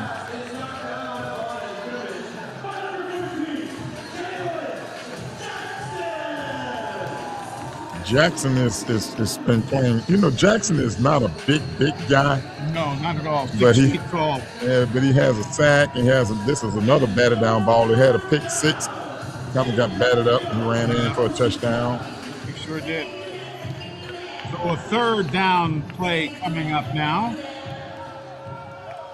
Jalen Tucker seeming to be a little bit done with this whole situation. Motion. Johnson. Near side. And it is incomplete. Went up into the first row, and a young lady made the nice play there.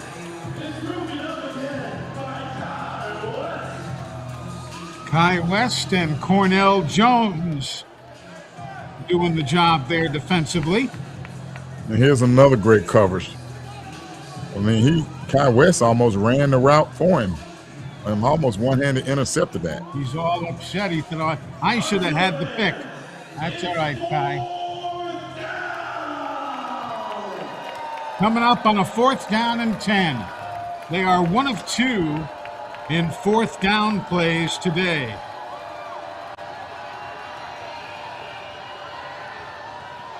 Looking, throwing, incomplete into the first row of the seats. And that is a stop right there.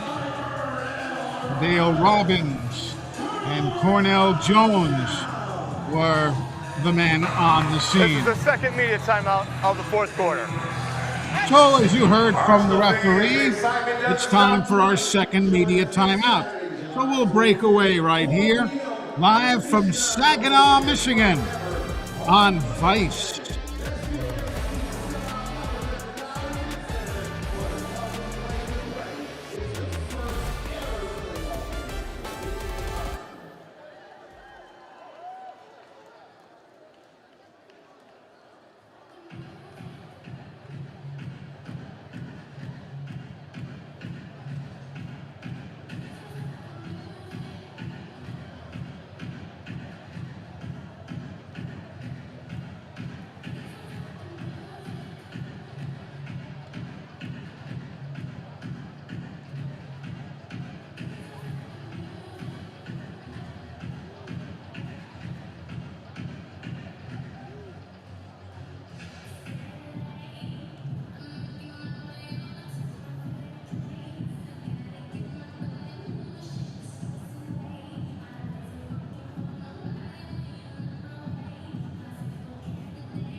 Welcome back, everybody. And Beaumont wants to make the playoffs on the right-hand side. Beaumont and Minnesota at the Amsoil Arena in Minnesota, in Duluth.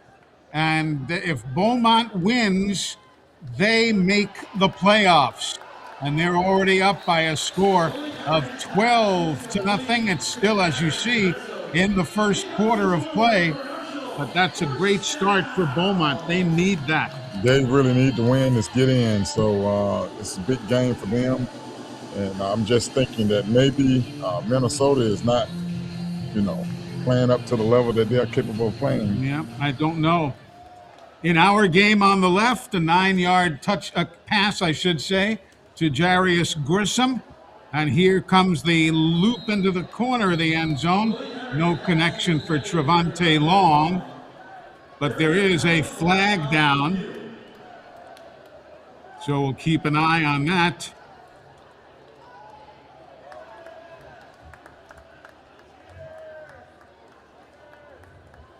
C.J. Jackson, the referee.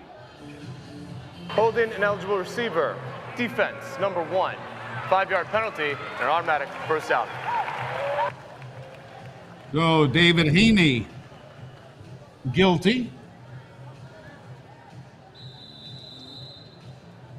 That's only the 5th penalty flag today total between the two teams. Been a very cleanly played game here in Saginaw.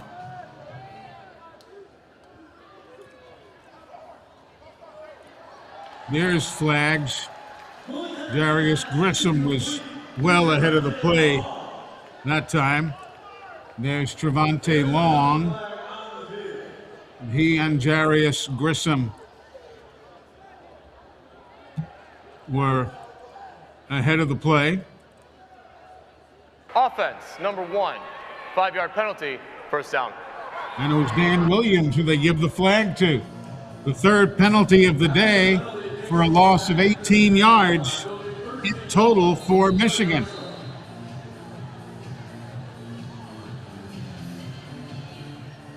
Sean Leota, he said, that's not a penalty.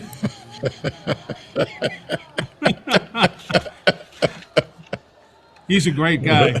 I love listening and talking to Sean.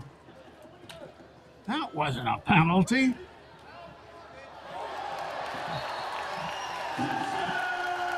That was a touchdown. Trevante Long, 10 yards. No penalty there. Just Trevante Long.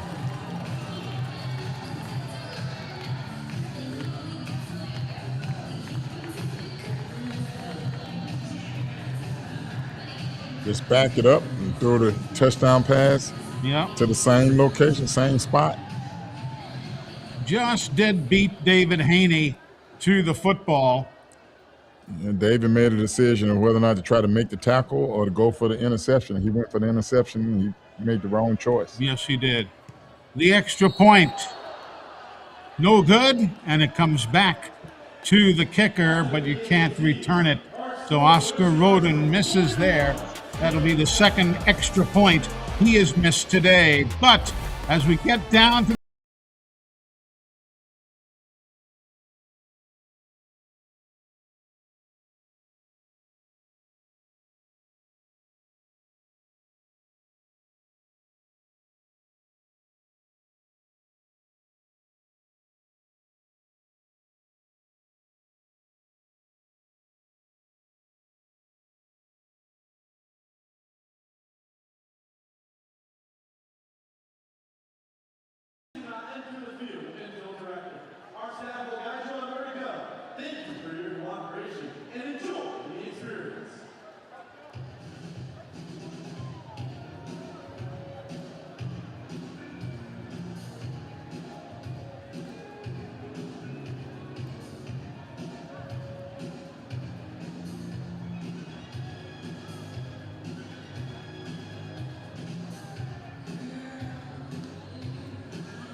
we are back with you here at the Dow Event Center. Live here in Saginaw, Michigan.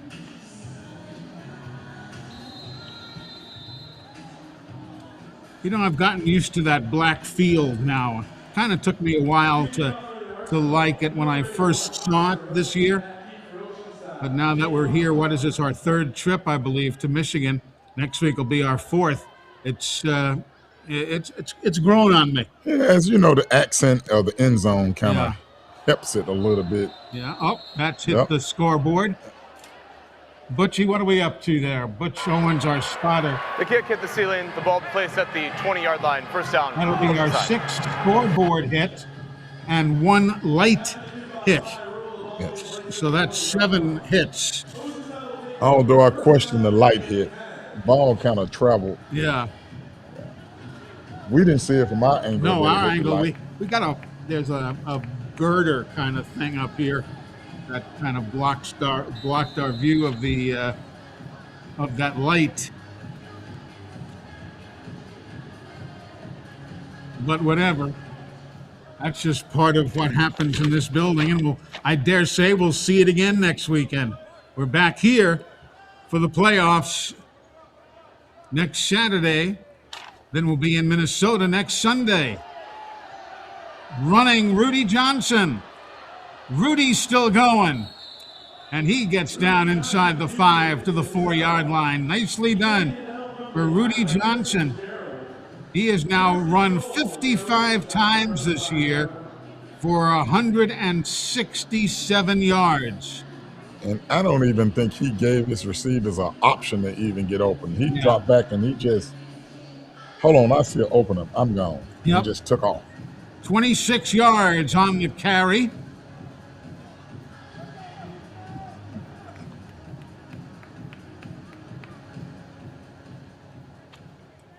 Rudy at 6'1", 195. You got to give him credit. The game means nothing to them, and they are behind by 20, and they're not giving up. Johnson looks, runs, throws, nobody home. But they're not giving up, and that one caught him. That one, he got a shot in the ribs. Oh, I bet you that hurt. Oh, gosh. Timeout for injury on the field. That is quarterback Rudy Johnson. Watch it again.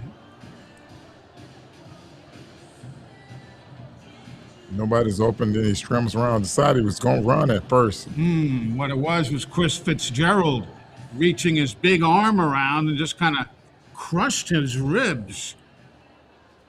Chris Fitzgerald, the defensive lineman from Youngstown, Ohio, went to Youngstown State, went to James Madison, and that hurt.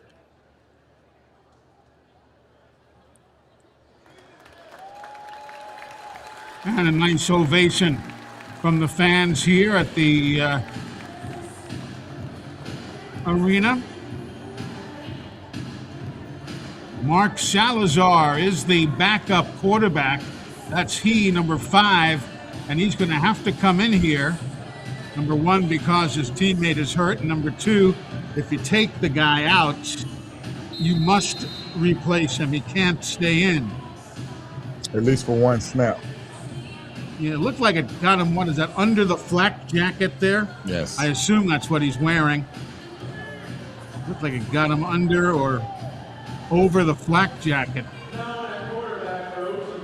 Those quarterbacks wear those flap jackets. They make them now where they'll go all the way around. You can see this play again. Yeah. Right here. He kind of get a little sandwiched a little bit. Watch you it can again. see Fitzgerald reach in, and then the backside, Ooh. 55 White kind of hit him on the other side. Yeah. And Carr probably got him in that flap jacket area. Yeah, now the Low straight rib. drop and the throw goes way off everybody's radar screen. Looking for Shawan Rogers. Salazar, the quarterback, is from San Diego, California, which is where Oceanside is. He played at San Diego State, Northwestern State. He began his collegiate career at Adams State. So he went to 3 different schools, wrapping up at San Diego State in 2017 through 2020. Now 3rd and goal for Salazar. 19 of 41 in passing this year. There's the throw. Got a 20 of 42 now as he hits the tight end. He hits the target and gets Xavier Crawford for the touchdown. Nope, that was going to be Tucker. Nicely done.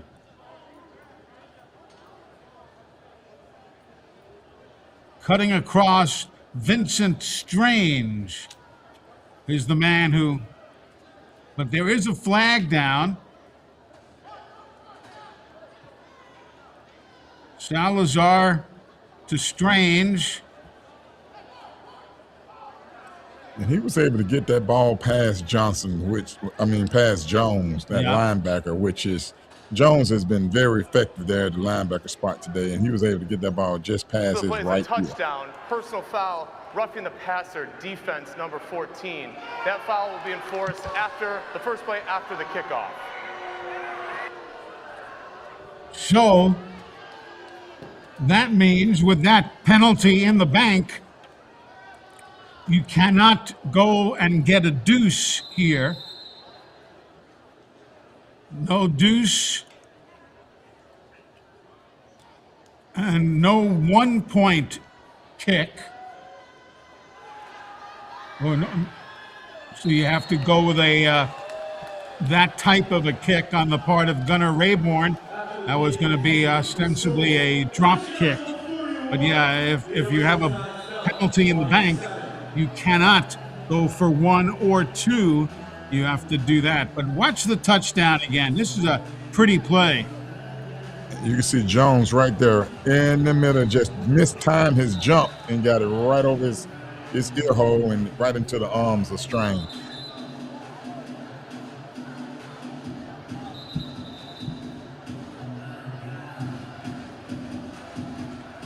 Malik Henry, of course, has been the quarterback today for Michigan. Take a look at what he's done, Bobby. And we expected this all along. Great route ran right there by Long, and Long has been his go-to guy today. He's just been doing excellent running routes, and Malik is just a great quarterback. Finds his open man, take his check down, never extend himself. Only has 1 interception on the day where I thought he forced the pass in there, but he's usually going to find his open man, and he's going to be very patient until it opens up. I mean, he's had a fantastic day. He's the season leader in touchdown passes. Excellent day. So a great job by Malik, who has his arsenal fully loaded with a 41-27. The kick was touched by the receiver and then went out of bounds. First down at the 5-yard line, Michigan. And of course, as we said, he does now lead the league in those passing touchdowns. He's over 2,500 yards in passing yards. And he'll be in action next week.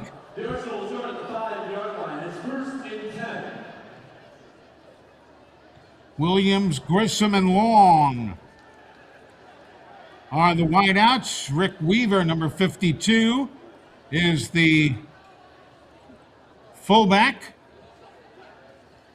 Westcott had an arm in the air. He's the the eligible receiver. And there's Danny Williams. Gets shoved with a pickup of 10 yards on the play.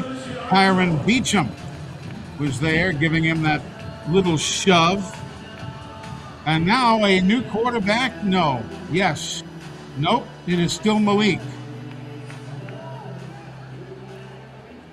Malik Henry. For a moment I looked, I thought it was number 10 out there, Nick Cargman, but it is Malik Henry. Well, a little bit surprising that Malik is still in, right about now. That one is sailing out and past everybody. Yeah, you don't want to see him get hurt in this type of a game with the playoffs starting next week, but, that's not the way Sean Leota coaches. Right. Well, I would imagine this will be with 4 minutes, closing in on 4 minutes left to go on the clock. I would imagine this will be his last series, I would think. We'll find out.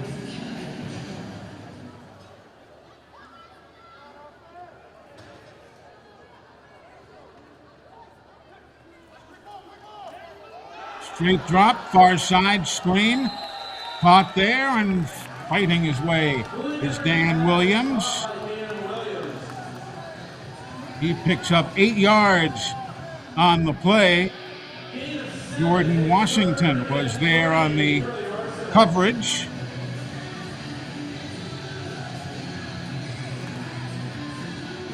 Third down, they are 2 of 4 today. The Arsenal is.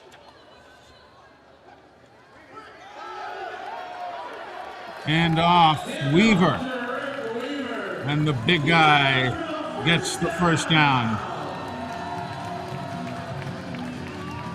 He is just built like he's built like a tank. He is.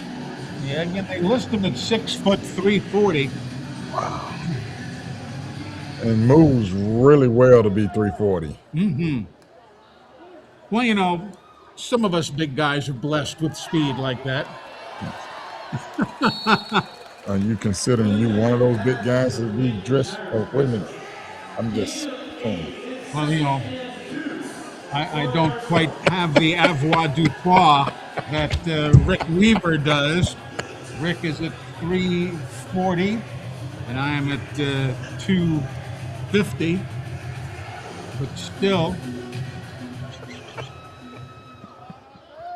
I'm not saying anything. No, Butch was checking. Our spotter is trying to spot Eli to see if he's correct. I am correct. And there's an interception by the Stealth, broken up the right side. And it's out inside the 25 to the 23.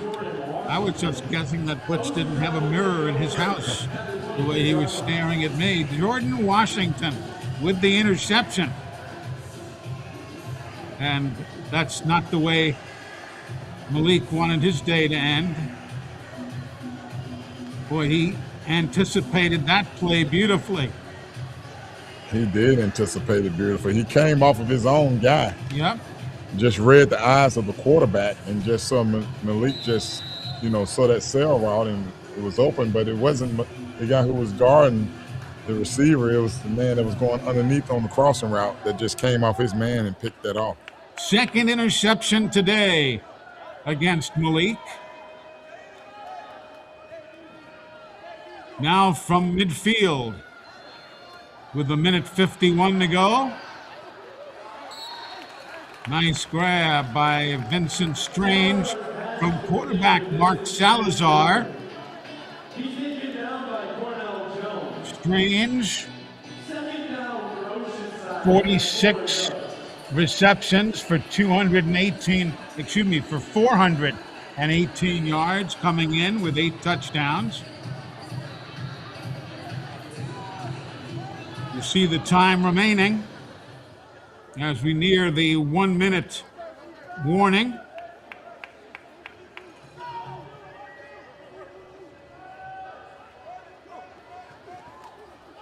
Here's the straight drop.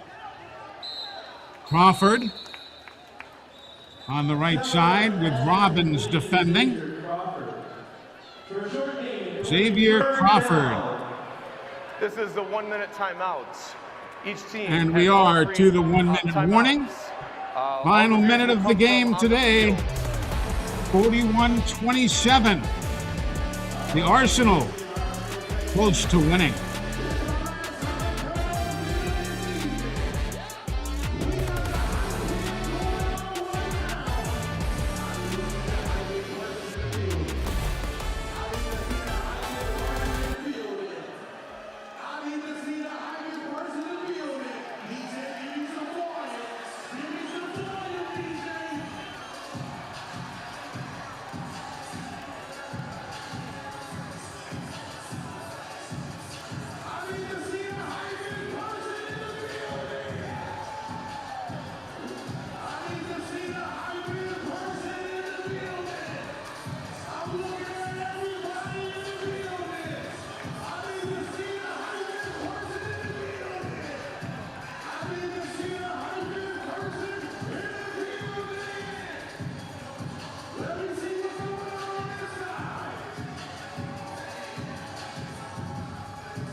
Welcome back. That's our game on the left as you see the crowd here. And there on the right, the game between Beaumont and Minnesota. Beaumont leading 12-0, and they need to win to make the playoffs. If they don't win, Washington's Wolfpack will make the playoffs. Be interesting to see exactly how this week plays out. By the way, I don't think we mentioned it for the second time this season. The Kolka brothers named Offensive Players of the Week in AF1. And Nashville's defensive back Amari Alexander has repeated as the AF1 Defensive Player of the Week. So that's what's gone down in the awards category this week. When we wrap up the game here in Michigan, we're going to have some time to fill, and we will fill it with the Beaumont-Minnesota game. We won't be able to stay for the entire game, but we will fill just a bit. So that's coming up here on Vice. Here's a 4th and 1 now for the Monsters. And we'll see what happens when we come back to that. But now back to our game. 1st and goal from the 9-yard line. Straight drop, nearly intercepted, and it sails incomplete. Nearly intercepted, but it sailed off the mark, incomplete. Mark Salazar. A little crowded over there on the right side of the field. Had all 3 receivers to that right side. I thought they was going to run some backside with the tight end or didn't have, but no, they ended up running something to the boundary side.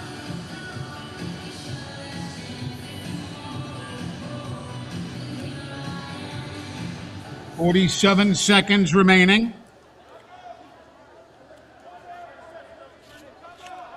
Michigan will begin preparing for the playoffs.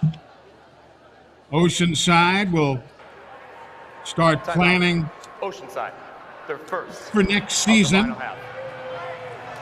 Timeout taken by Oceanside. They still have a couple remaining, and at least they're hanging in there. Yep, they're still putting up a fight. Yeah, they're not rolling over and playing dead. And that's what the fans come to see. Yes. Come to see a very competitive ball game. And Oceanside has given us that today with nothing on the line.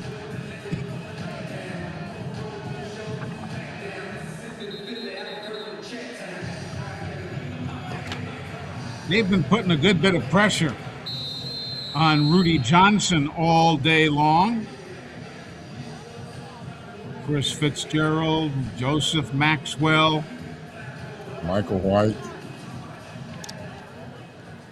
Everybody putting pressure on.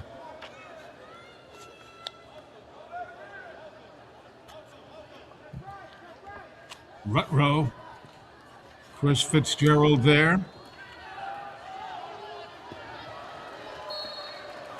Here now as we're back to live action, the ball goes incomplete off the back wall of the end zone with 40 seconds remaining here.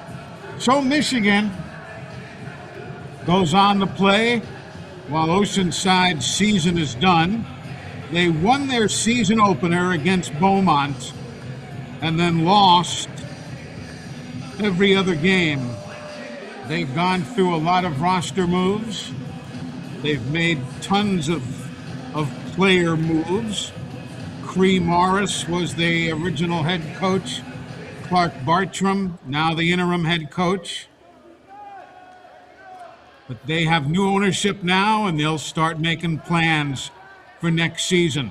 There's the throw into the corner, nearly intercepted, but knocked down. Salazar nearly had Jason Armstrong knocking that one down, and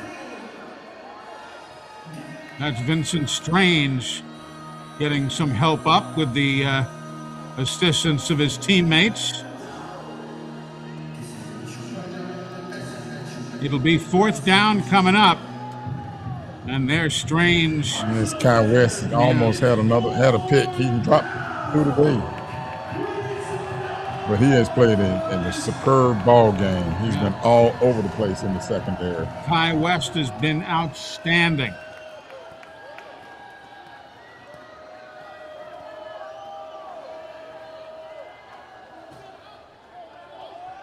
With Robert Robinson in the fullback spot.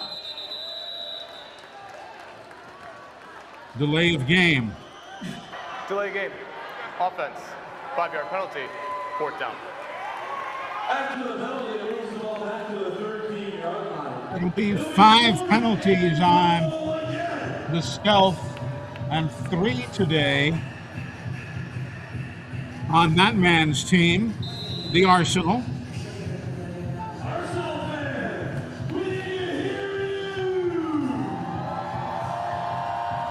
The Arsenal will be home here next week against the Kentucky Barrels at 4 o'clock Eastern, local time here, 3 o'clock Central. Looking, throwing, and that one is intercepted by Xavier Crawford and then dropped. Incomplete.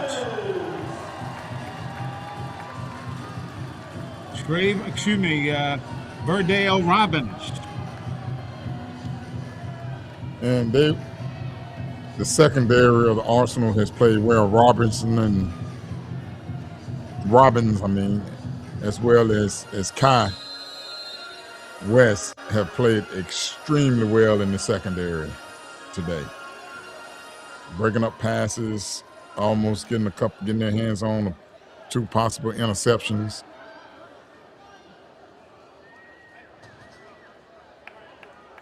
(42-17).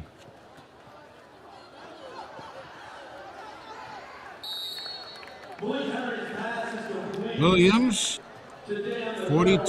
17 of 42, I should say, the passing numbers for Oceanside. 20 of 31 for the Arsenal.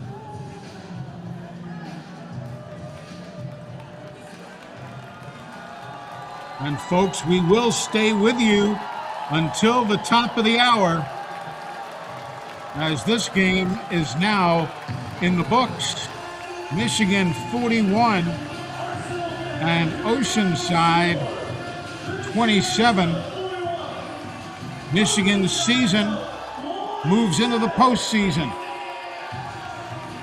They will be 6 up and 6 down, while Oceanside will end their inaugural season at 1-11. Well, it didn't end quite the way it started for Oceanside. No. But I think the future is bright.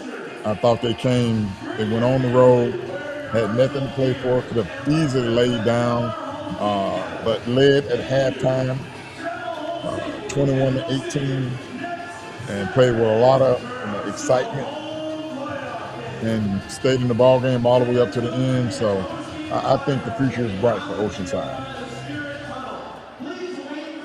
Salazar and Johnson posing with Jarius Grissom. Those guys all knowing each other.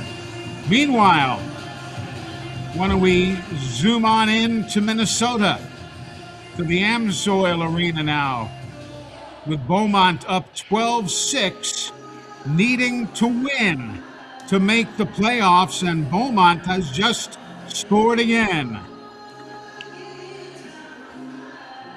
Beaumont having scored again, it's now 18-6, and again, this is live. They've got 8 minutes remaining in that ball game, and we'll take you to the top of the hour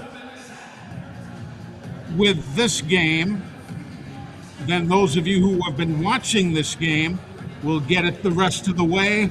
Those of you who have been with us here on Vice, you will need to leave, unfortunately, at the top of the hour, but that's okay. This will give you a feel as to what's going on. Again, Beaumont makes the playoffs with a win. If Beaumont loses, the Washington Wolfpack will claim the final playoff spot. In trouble right there and bumped out of bounds. 409, the area code there in Beaumont.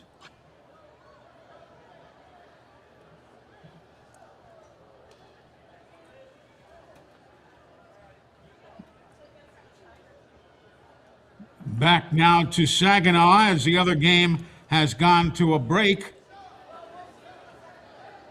We've seen a lot of players this season wear the Oceanside blue and white. And we'll see exactly how their year goes. What did you think of, had this been available to you when you were a player, Bobby? You think you would have done well and would have liked playing the indoor game, or was your explosiveness so tailored to the outdoor game? Well, you know, at my position, Yeah, I don't know where I would have fit because, you know, you look at Weaver and how he's designed to Sure. block and run yeah, and to pound it in there. I was more of a tailback. yeah. So I would have probably had to have played either the slot receiver or a little bit of defensive back, which I would have enjoyed playing. Sure, Yeah. sure. I don't know if we have that video queued up, some of Bobby's playing game highlights. If we do, we might want to roll some of that. But those are the standings right now. And again, you've got Minnesota still playing their 12th game, and you've got Beaumont playing their 12th game. Everything else is complete. Yes. So again, Beaumont makes the playoffs with a win today in Minnesota. If Beaumont loses, the Wolfpack. And there's Bobby Humphrey right there. That would work for you in the arena game. This is more tailored to your style. Yeah. Oh, look at that.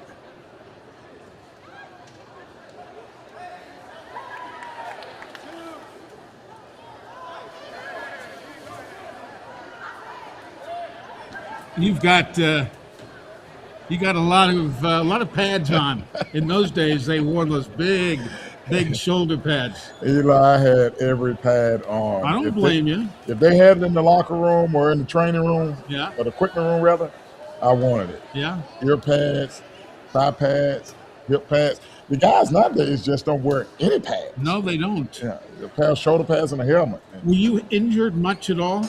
I did not get injured much at all. I was very, very fortunate to play both college and both professionally, and never had a kind of like an injury where I had a torn ACL or anything Yeah. like that. I had a broken foot that I had to do twice at Alabama. But other than that, a couple of arthroscopic surgeries, that's about it. That's Nothing it. major. Let's talk about what we've seen this season here on Vice as we get set for the start of the playoffs. I think the big story for me was the growth of the Michigan Arsenal. I think we all knew Nashville would be outstanding. We all knew that Albany would be outstanding. I don't